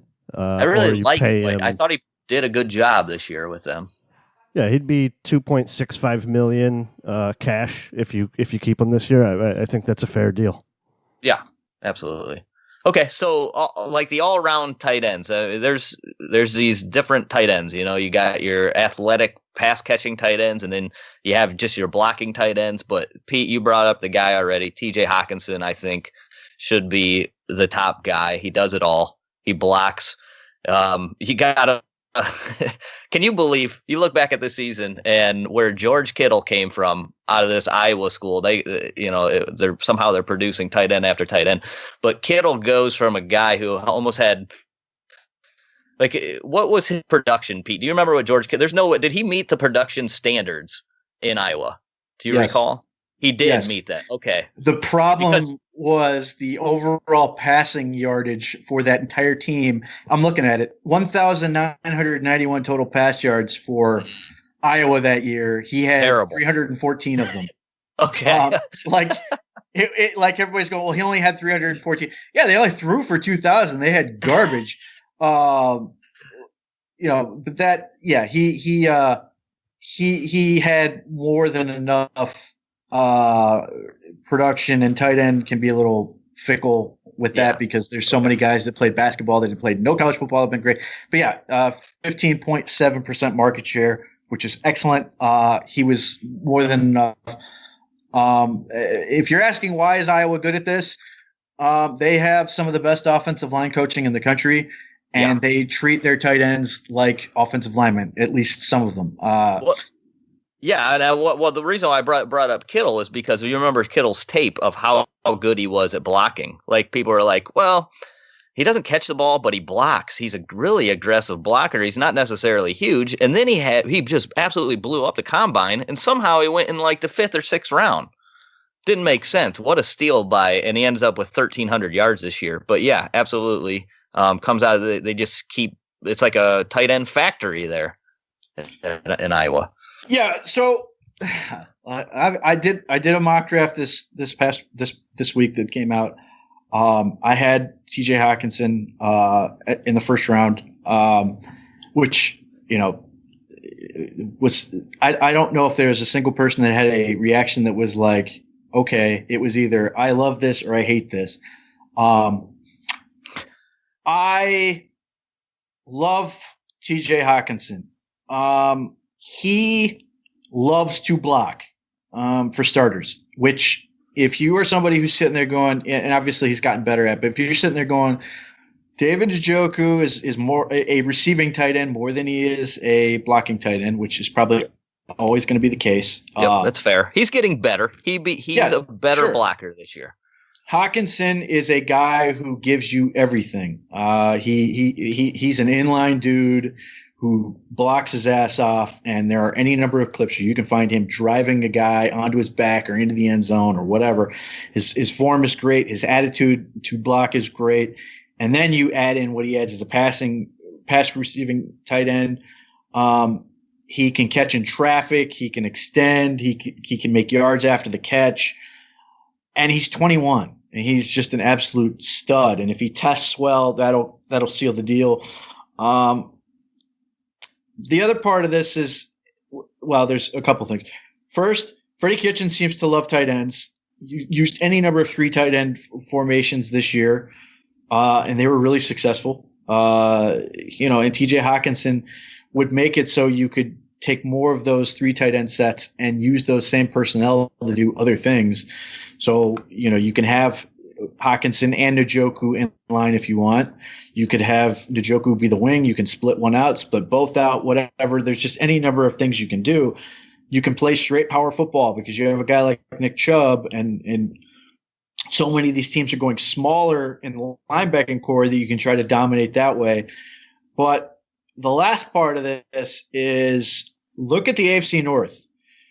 Everybody, other than the Steelers, has corners that are good. Mm-hmm. How many of them have good linebackers? Baltimore. That's if they re-sign him, if they re-sign their guy, and it's him. It is him. So if C.J. Mosley, and I assume they'll keep him, is there, he has to cover one or the other. He can't cover both. And then safeties in this division, the Bengals are fine, the Ravens are fine, the Steelers are god awful. Yeah. I just part of this is looking at our division and going, this would be a massive advantage for the Browns. And this is, I don't think anyone would sit there and say that the Browns, even if you don't like Kirksey all that much, and even if you don't like Jamie Collins that much, don't have the best linebacking core in the division. I don't think you're even if you love C.J. Mosley, I don't think you're going, I will give up Joe Schobert and Kirksey and Jamie Collins so I can get C.J. Mosley and Patrick Owansor or whatever his name is, and the other schlubs that they have out there. It's C.J. Mosley and guys. And what are we constantly complaining about? Our inability to deal with tight ends. So it's just like a massive advantage. And during the season, everybody's like, I want to get a Travis Kelce. I want to get a Gronkowski. And then when it comes to actually the prospect of taking one, you get a bunch of people who are like, yeah, I don't know if I really want another tight end. Right. The other part of this is, look, he can pass protect. So if you want to go max protect, and the Browns did this more than a few times, where they sent one notable example where they had Brashard Perryman was the only receiver in the formation. They went max protect, and Baker Mayfield chucked it, and they made a huge play. Like if you're sitting there and you're going, well, the Browns need a left tackle. Look, if you have a stud there, I'm not going to tell you not to take him, but this is a dude who can also help you block in addition to catch the ball. To me, it's a weapon for Baker Mayfield. It's a weapon for Nick Chubb, and it's a weapon for Freddie Kitchens. All those things are good. Now, having said that, the case is easily made that the depth of this position this year is one where you can say, we don't need to take this guy and we can wait. Noah Fant, to me, is Njoku Redux. He's in the same respect. He's gotten better at a blocker. He's going to test real well, I expect. And he's more of a pure receiving threat. He doesn't have that same size, though, right? He's undersized. Let's see. I didn't think he was like more than. I don't even think he was 240 pounds, was he? It's listed 241, 6'5". Okay. So, but it's largely, another of those, which I have no problem with. If you want to just get a bunch of guys who can run faster at 240, 250 pounds and say, try and stop us, I'm for that. If you're wanting a guy that to me complements what Njoku is more, you want a guy who's more of a pure inline blocker, which is basically going to inherit or fully take over the Darren Fells role and hopefully add another dimension, which certainly Darren Fells was arguably the most efficient receiver on the entire team, but that was out of like 11 passes and 3 touchdowns, by the way. Which is, again, Baker Mayfield loves the tight end. So Irv Smith is in this category. Production wasn't great. Big body. We'll see how he tests. And then the Bama stuff. The Caden Smith kid. He doesn't look athletic to me, but looks like another decent Stanford tight end. I don't know ultimately how good he's going to be. Stanford tight end has become a brand. So. Yeah. Isaac Nada is kind of interesting. CJ Conrad's a big body with a lot of production. Josh Oliver is more of a yoked up receiver out of San Jose State. He was at the Senior Bowl, looked pretty good. Donald Parham, small school. Stetson, yeah, and 6'8", 240, and he's got a set of running sticks for legs. 6'8", 240. Yeah, he's fascinating to watch. But I just look at his legs, and I'm just terrified that he's going to snap if he's anywhere but lined up on the perimeter. Elise Mack, I'm sorry, his hype at Notre Dame was all out of anything that made any sense. He never lived up to it. Some teams probably get taken way earlier than they should. It wouldn't be me. Dax Raymond from Utah State, another productive receiving type guy. Foster Moreau, not terribly productive at LSU, but big body who can run. He's kind of interesting.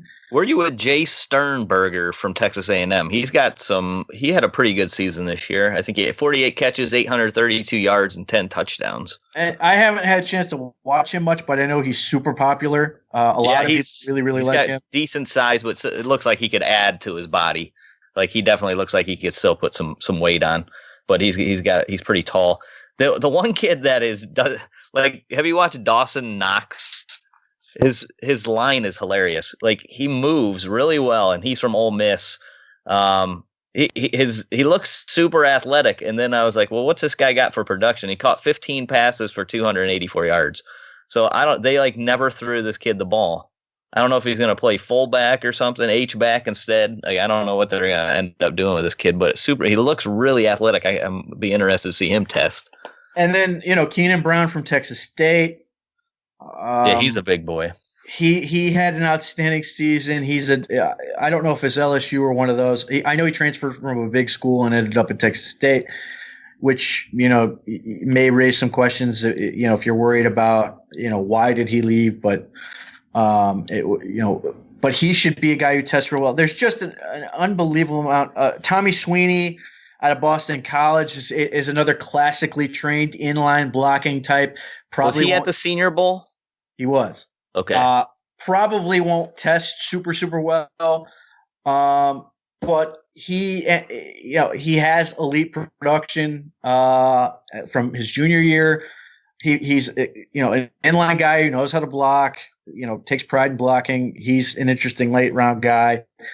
And to me, I think the Browns should always be striving to get to a point where they have 4 guys that are worth rostering.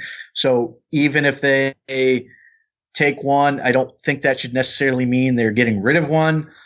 I just think, I'd rather take it from somewhere else. Notably, my favorite this would be, if you don't carry a third string quarterback, you naturally find yourself an extra roster spot, or you cut a receiver or something.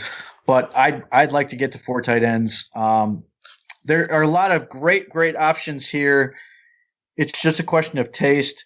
But again, and this won't go away if the Browns find themselves in a situation where, the value just isn't there for the stud 3 technique that they need.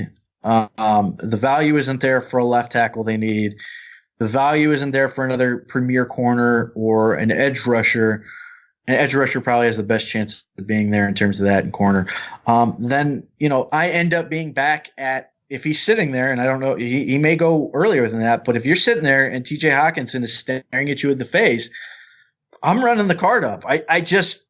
I cannot get over how much of an advantage this gives you and how much freedom it gives you with the rest of the roster in terms of your receivers. At that point, you don't give a shit about size or anything else. You're just finding guys that fit what you want to do and just becoming a problem. And I mentioned a formation package of personnel that would be dangerous, which is having Hockenson and Njoku, Chubb in the backfield, and having Callaway and Perryman on the outside, which, of course, somebody throwing a fit that Jarvis Landry wasn't out there. I'm sorry, but if I have Hockenson and Njoku out there, they may be both faster than Landry. I don't want slower on the field, unless you're just saying we're going to run the ball, try and stop us, and you want Landry to block.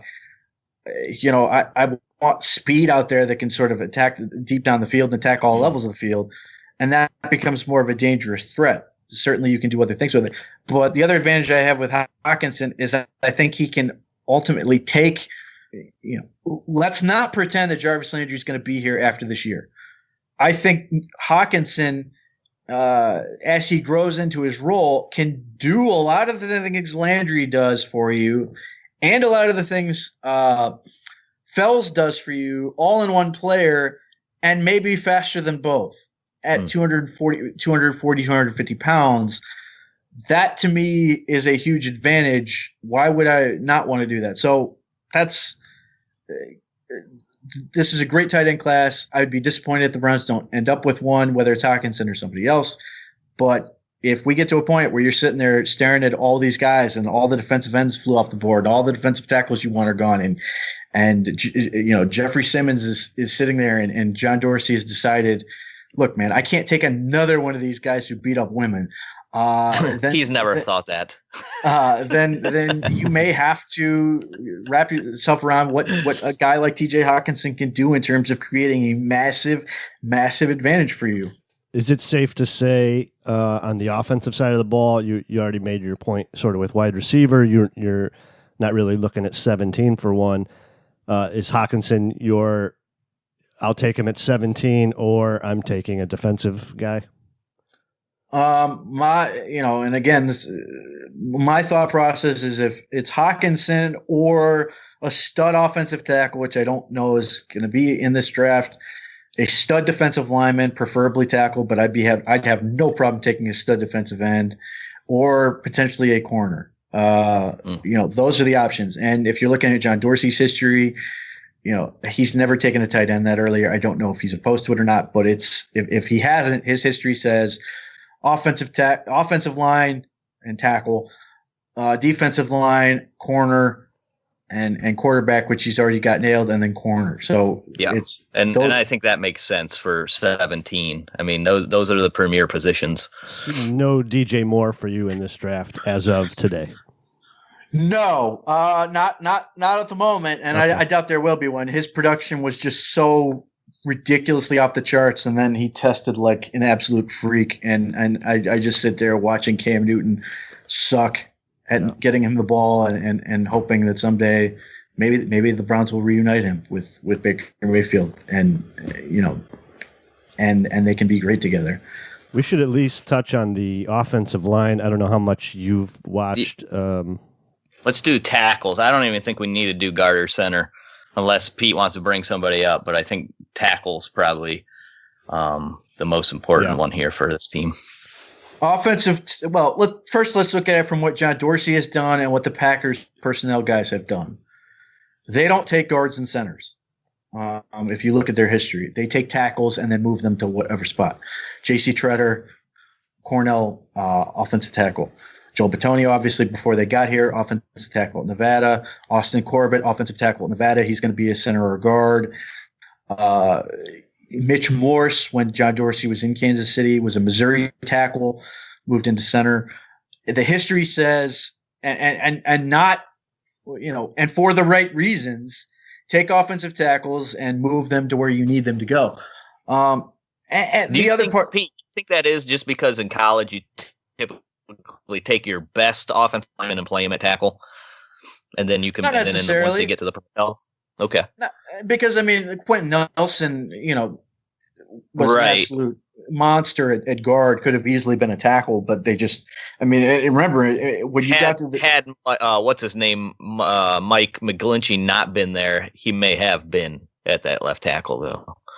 Well, they could have put it the other side, but and then even in the scouting process, allegedly the Bengals viewed Quentin Nelson as a tackle. So no, look, it all depends on what teams want to do.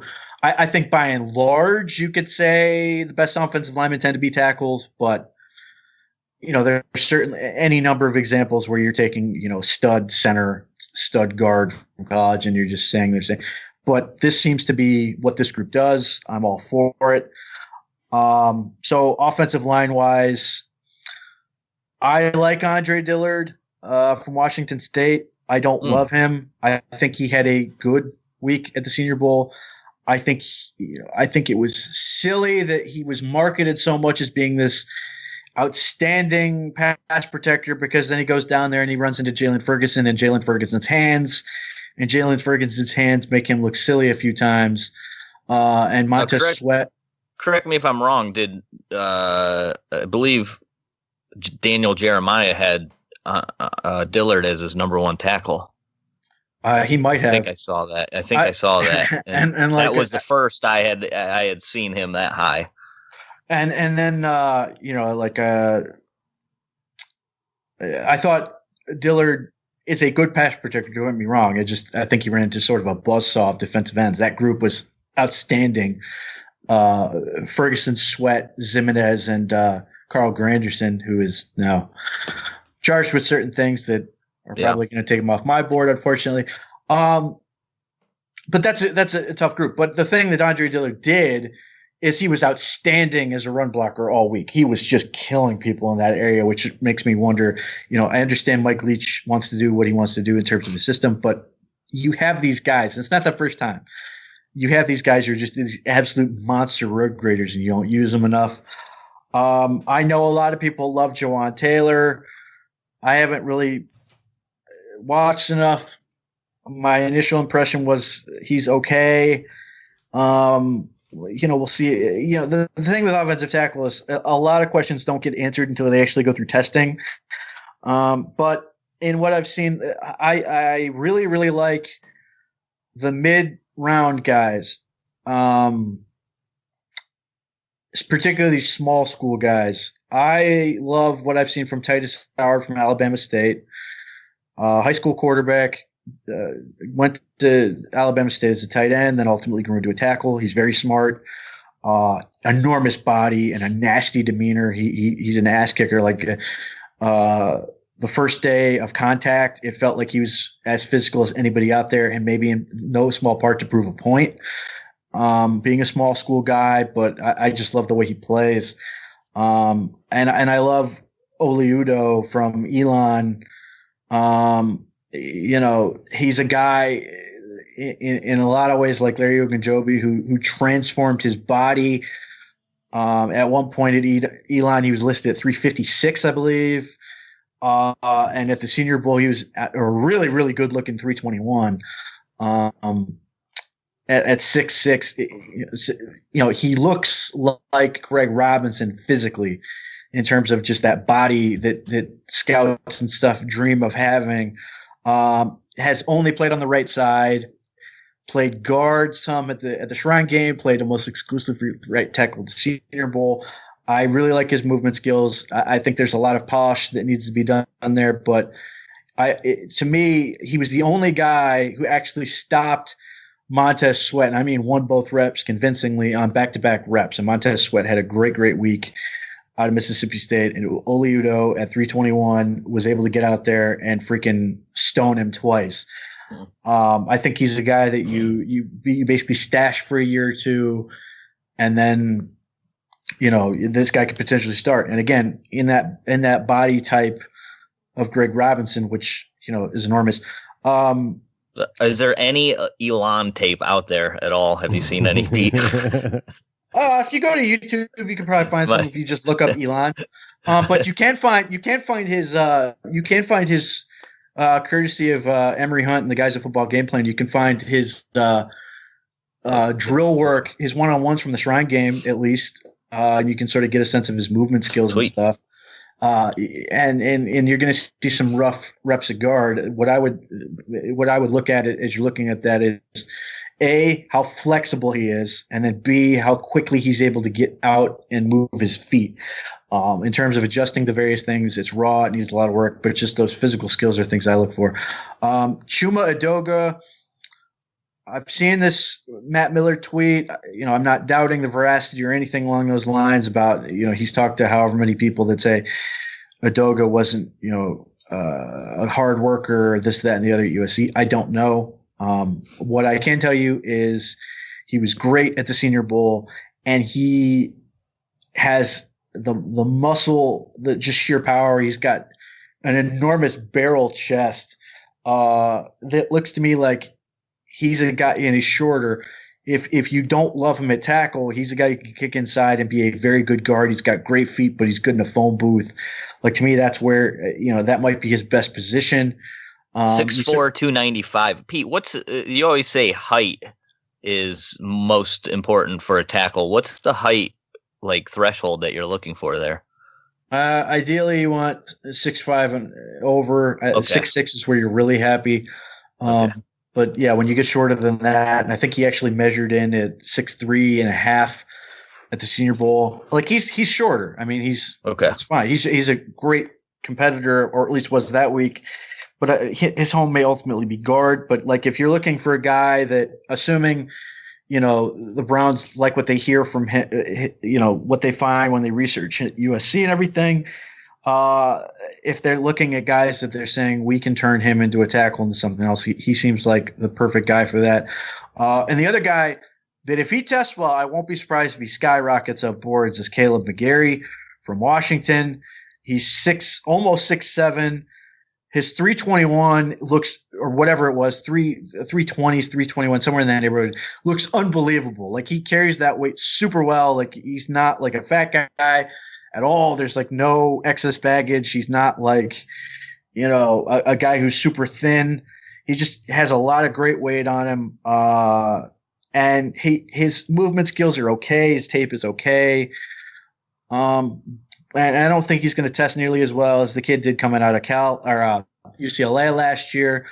But that dude went in the top 10. And if you watch his tape from last year, he was a genuine freak on the field for UCLA. But if Caleb McGarry, Colton Miller, you watch him, it looks like a tight end running at 300 pounds. It's something to behold. If Caleb McGarry tests, he doesn't have to test that well, but if he tests well for a tackle, his height and length and stuff like that, I won't be surprised if he goes way earlier than people think, are initially projecting him. I think people have him in sort of the day 2, day 3 area, like late day 2 or day 3. I think he could be a guy that if he tests well and people like what they find on him, he could go earlier. I don't know if he'll crack the first round, but he strikes me as somebody who could be a surprise on draft day that just goes super high because of they just love what his body has. And then Dalton Risner, coaches will love him in the same way that Terry McLaurin was a guy who has just a lot of great energy coming from him. Dalton Risner is a guy who gives your team energy. He is a guy who absolutely loves offensive line, talks up his teammates constantly. And when he's not talking up his teammates, he's talking shit to the other guy and starting fights. Yes. He's perfect guy for Baker. He is just a guy who just pisses opponents off. He managed to find, Boston College guy to fight in Zach Allen, Swing of Blows, which is, Boston College is a team that loves to get in fights. Dalton Risner is just that guy. I don't know if he's going to impress you physically, but he's just a good, sound, fundamental offensive tackle who had a good week.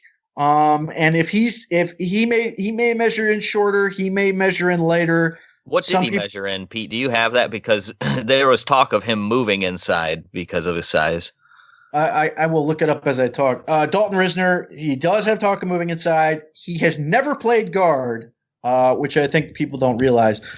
He has played center. And I think if he actually moves inside, it would be more likely to be a center than a guard. If for no other reason, A, he's done it. B, all that stuff you like about him in terms of being that leader, that guy who just takes over, that is, that's a great guy to have as the guy running your offensive line who's making those calls and things. Certainly you'd like,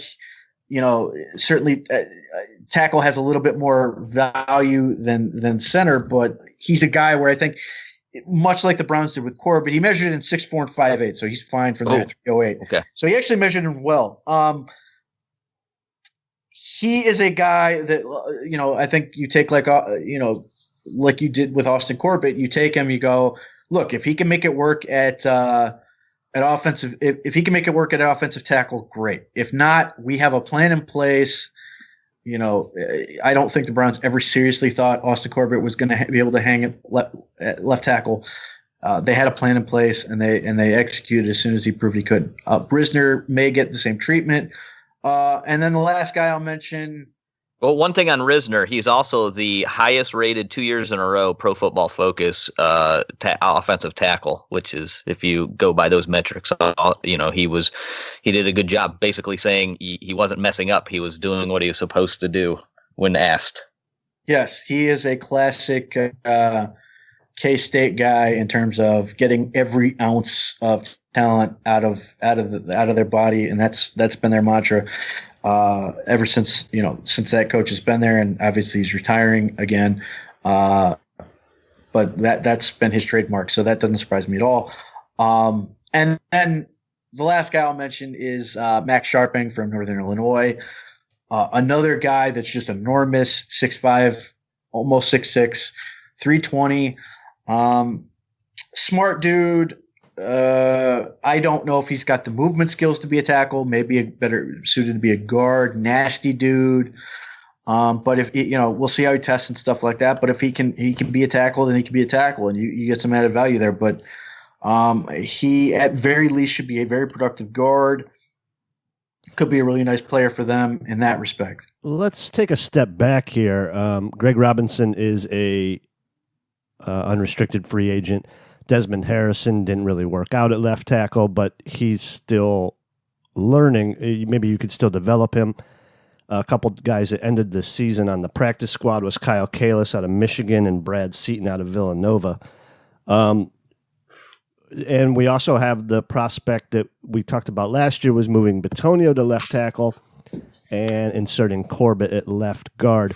If you're running the Browns right now and you don't see a starting left tackle coming out at number 17, what's your favorite plan here for the Browns to attack this pretty important position? I never even get to the draft. Joel Bitonio is my left tackle. He's got everything you want in a left tackle. When they moved him, everybody talked about how great he was, and he was doing this basically on the fly. I mean, Myles Garrett was talking about how good he was a left tackle.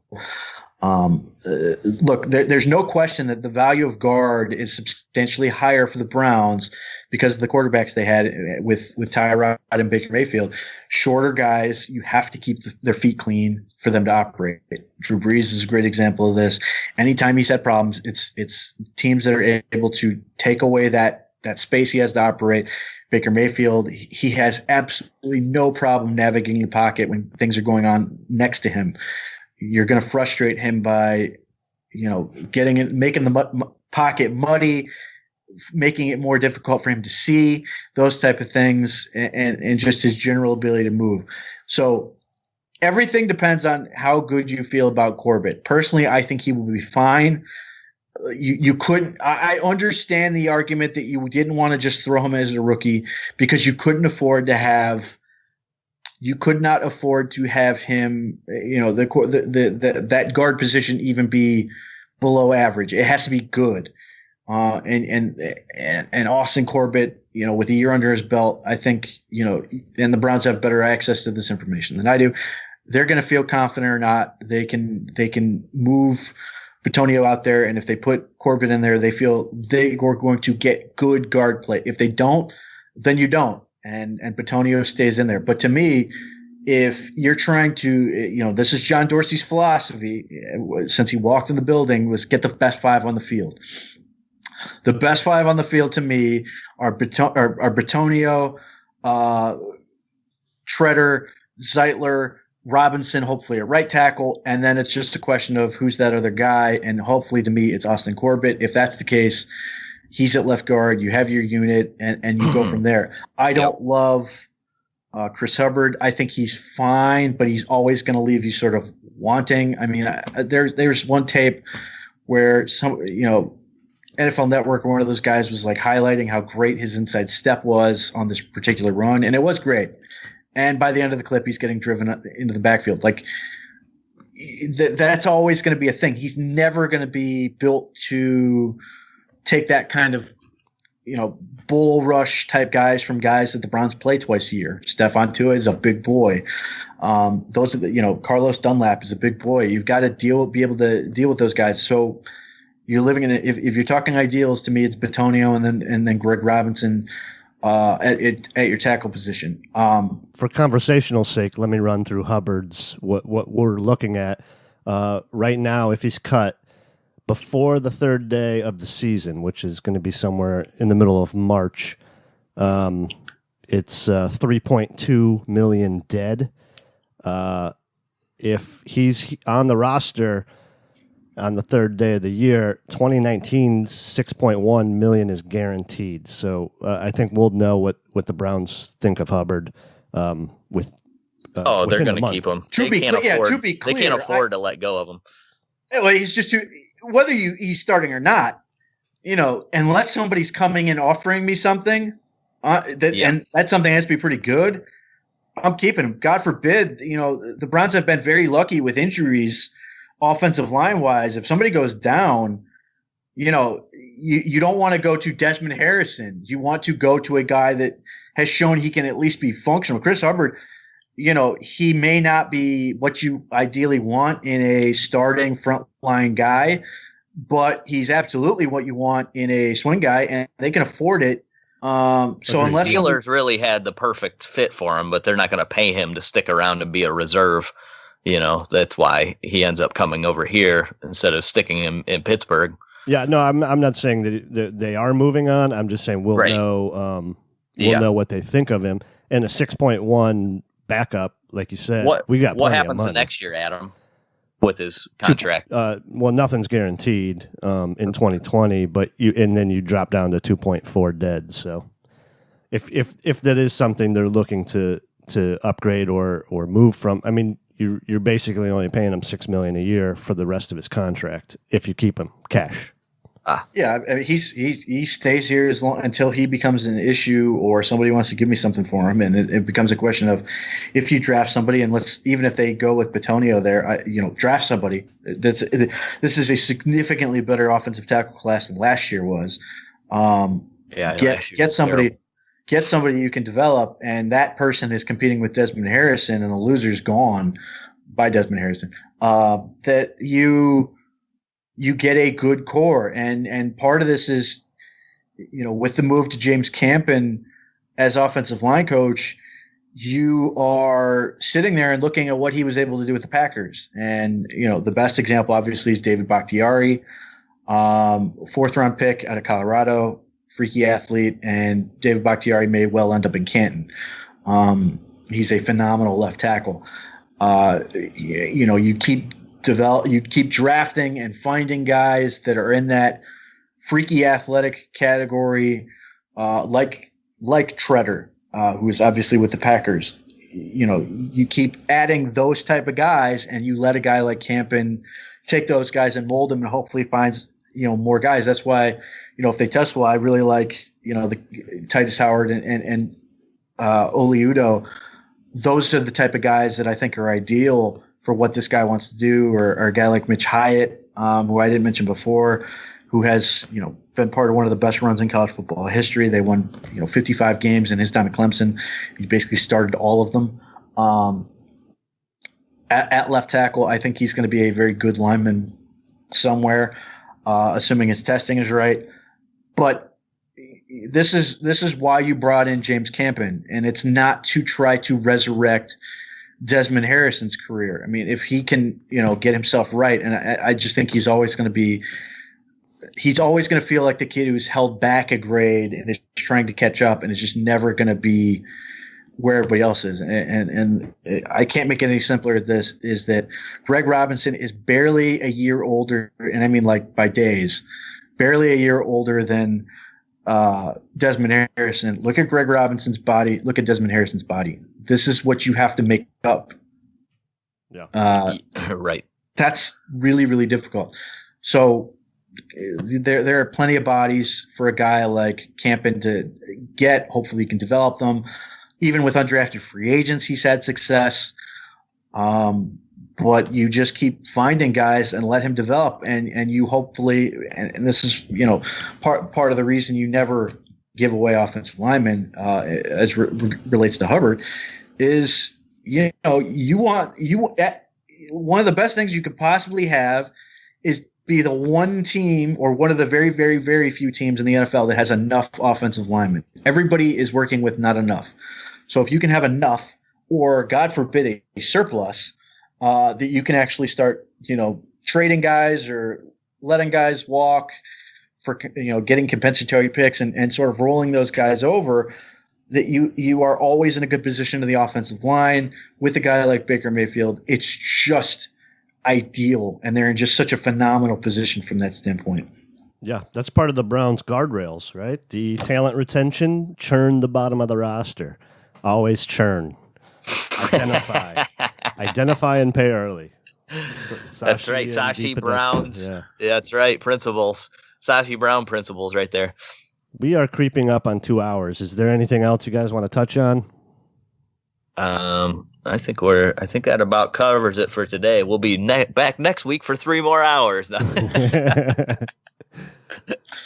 The only thing I would add is just the idea that one of the this is the Browns don't need a foundation anymore. And we're talking about offense. Certainly, they want to find guys that can be foundational quality players, but you've got Freddie Kitchens here now. John Dorsey in year 2.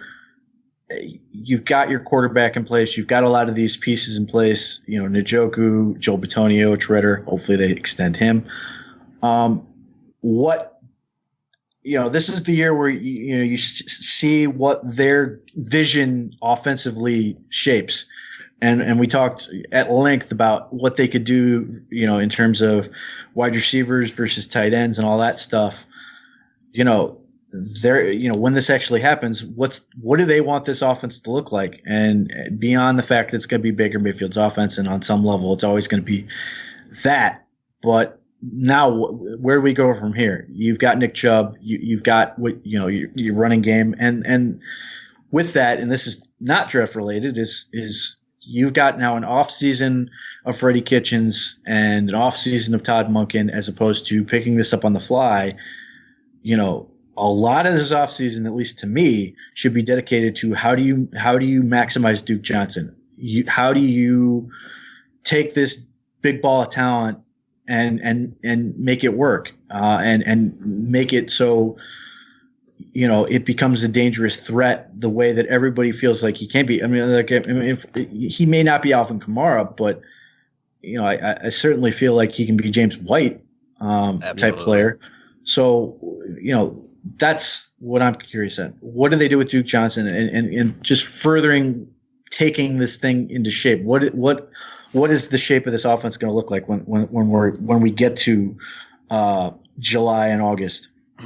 Absolutely, yeah. I think there's a lot of unknown there, and then also on top of that, what is the defense going to look like under Wilkes this year? So there's a lot of big things coming up. Things to look forward to for sure.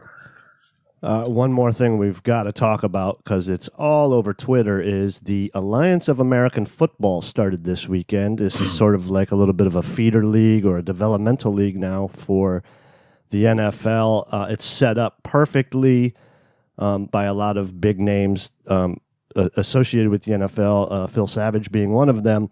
Is this finally the developmental league that the NFL needs to be able to process?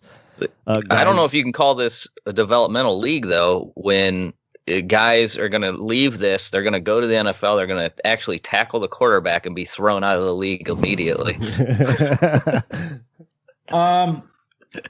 I like the attitude they have going into this thing. Obviously, Bill Polian's a big part of this, and every thing he says seems to be positioned around the idea that a developmental league, a feeder league, is what they want to be. They're not taking the attitude of we're going to compete with the NFL, we're going to try to take from the NFL, beat the NFL, whatever, which is what the XFL did most recently. It's obviously what the USFL was doing. But the other, obviously the flip side of this is, they had NFL Europe, which seemed like a viable product, and they freaking quit on it. And the NFL Europe was extremely successful in certain respects.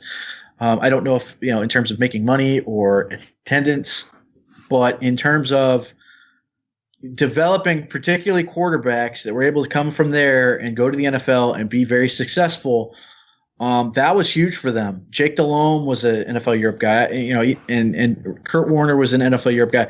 Obviously, he's more famous for and certainly had a longer career in the Arena League, but he was in NFL Europe. That has value. And I think there's a big hole right now in the NFL in terms of you've got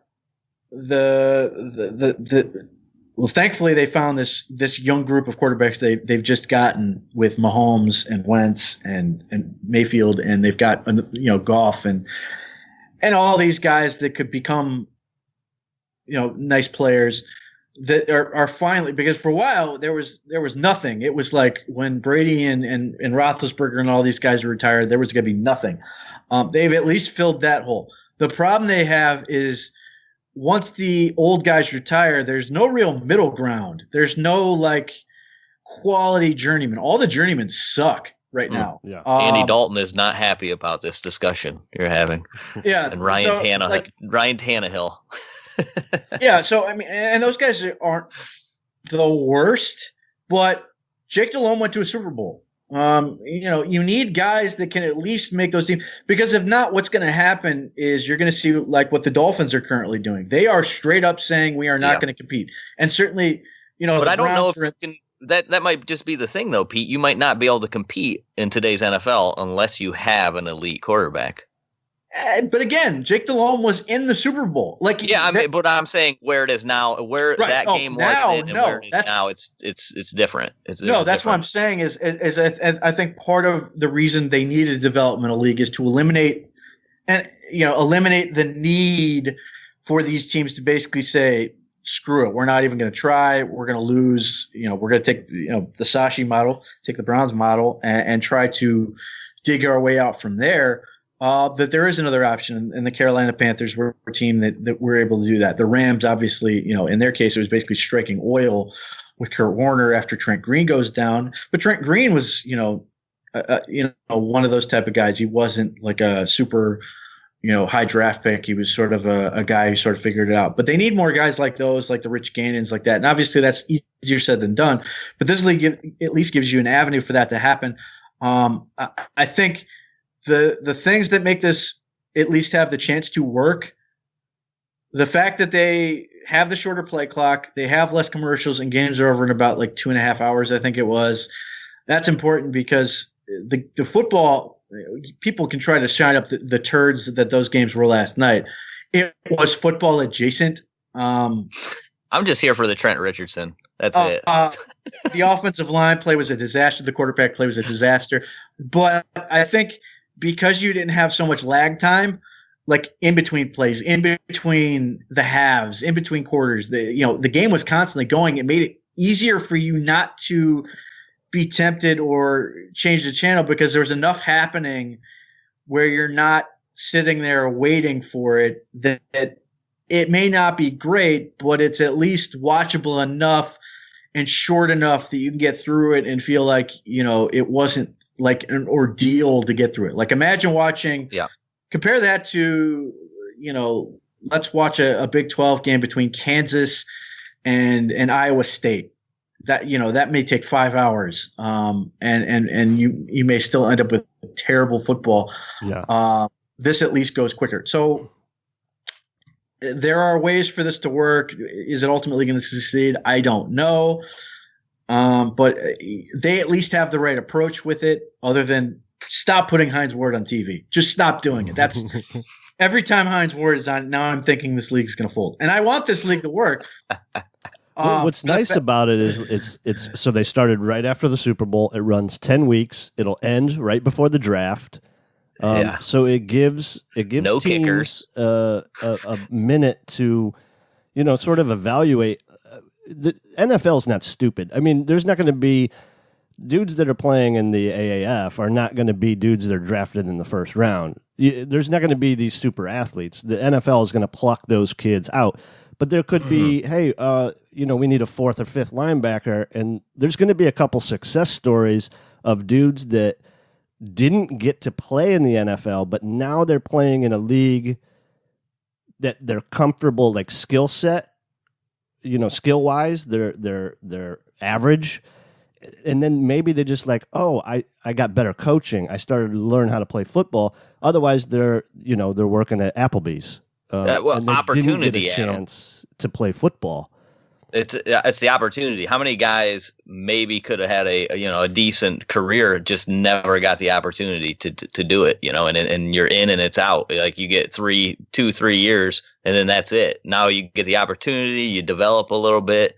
Yeah. And then, if they find 1 or 2 guys a year or 1 or 2 guys every other year, it's almost a success in that. I mean, what do you get out of the Canadian football? Like you end up getting a Cameron Wake once every 10 years. I mean, it just doesn't come around, but when it comes around, the guy's a freak. So it could happen. I mean, I imagine there's going to be some success stories like that. Sure. And the fact they want that to happen is, that's their goal. The last thing these other leagues help with is experimenting with rules.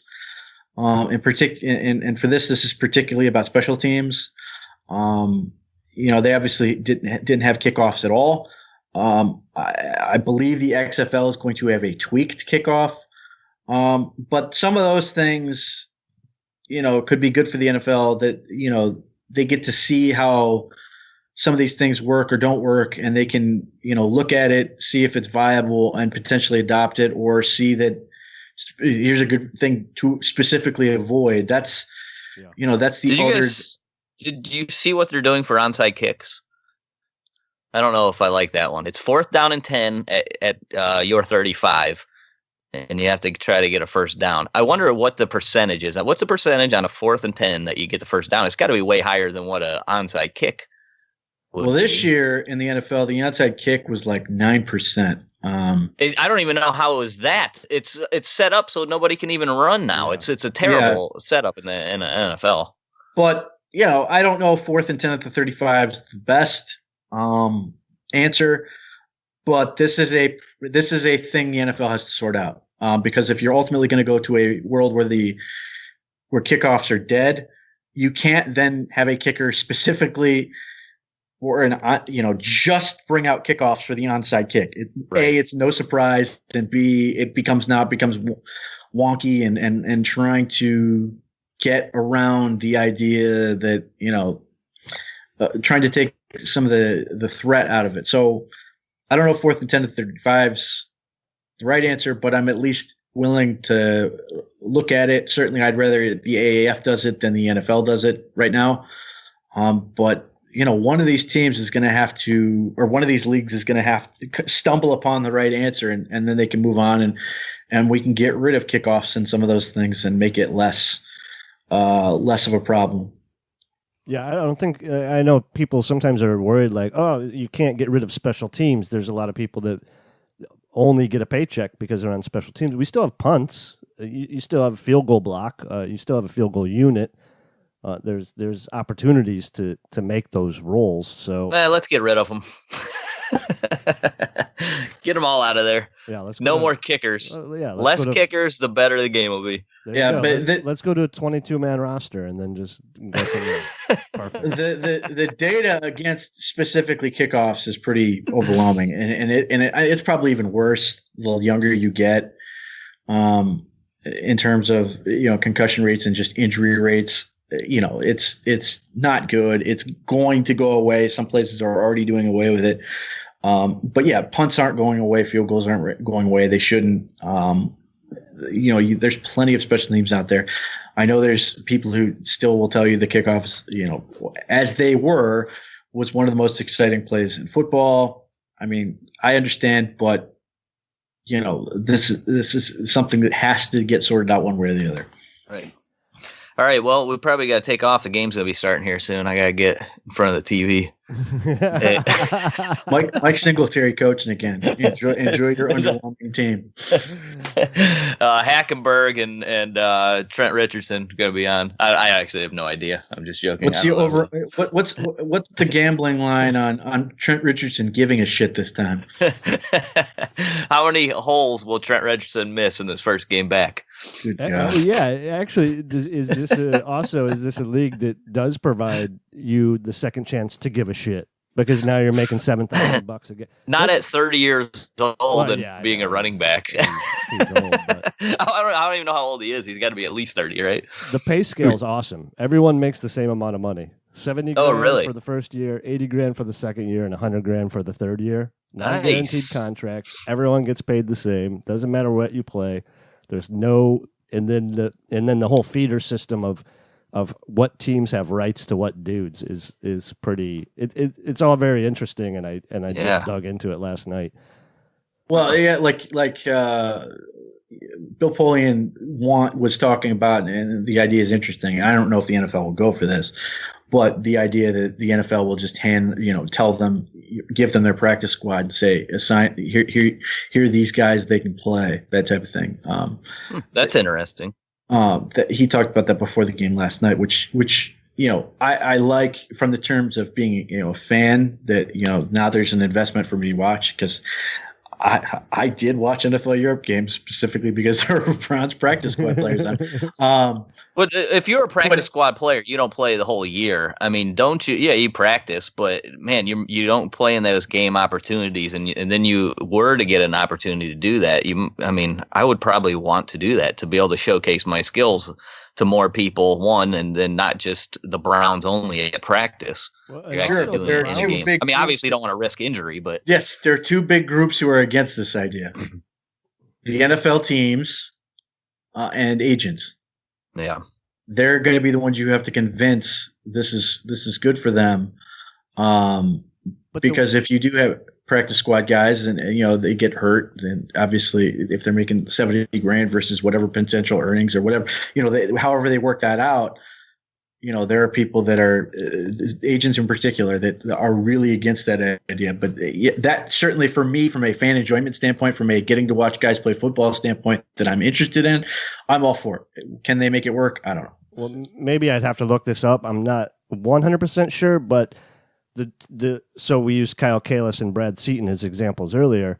They finished the season on the practice squad. They can be signed by other teams. I don't think the Browns have rights to them unless they sign those two, specific dudes to reserve future contracts. For the most part, the practice squad guys are auto signed to those reserve futures contracts. Okay. But yeah, I mean, that becomes the question is maybe those players won't do it, but at the same time, are they really going to not sign, a reserve futures deal so they can go play in the AAF, for example? If you love football, you do that, Pete. Well, you take a pay cut to go play in this league. Yeah, it's we'll see. There's just a lot to work out. Like I said, I'm rooting for it. Just keep Hines Ward off the TV. Get him back in a uniform. How about that? Pete, thanks for coming back on again, giving us 2 more hours of content. Where can everyone find your work once again? Twitter is the easiest place, @_Pete Smith _ and then obviously NFL Spin Zone for Browns stuff, like the mock draft I did this week, and eventually going to have to work up the willpower to do a big long combine snub thing of guys that have production and should be interesting to the Browns despite that. But yeah, so those are where to go. Right on, man. Thank you so much. Greg, what's our Twitter? At STS Podcasts, and our email is season@gmail.com. Thank you very much, everybody. Patreon.com/STS Podcasts. Most of these shows can be watched on Twitch if we don't have a guest, because we don't know how to do that yet. One day we'll figure it out. #Road to Redemption. Greg, tell them what we say. Keep on surviving.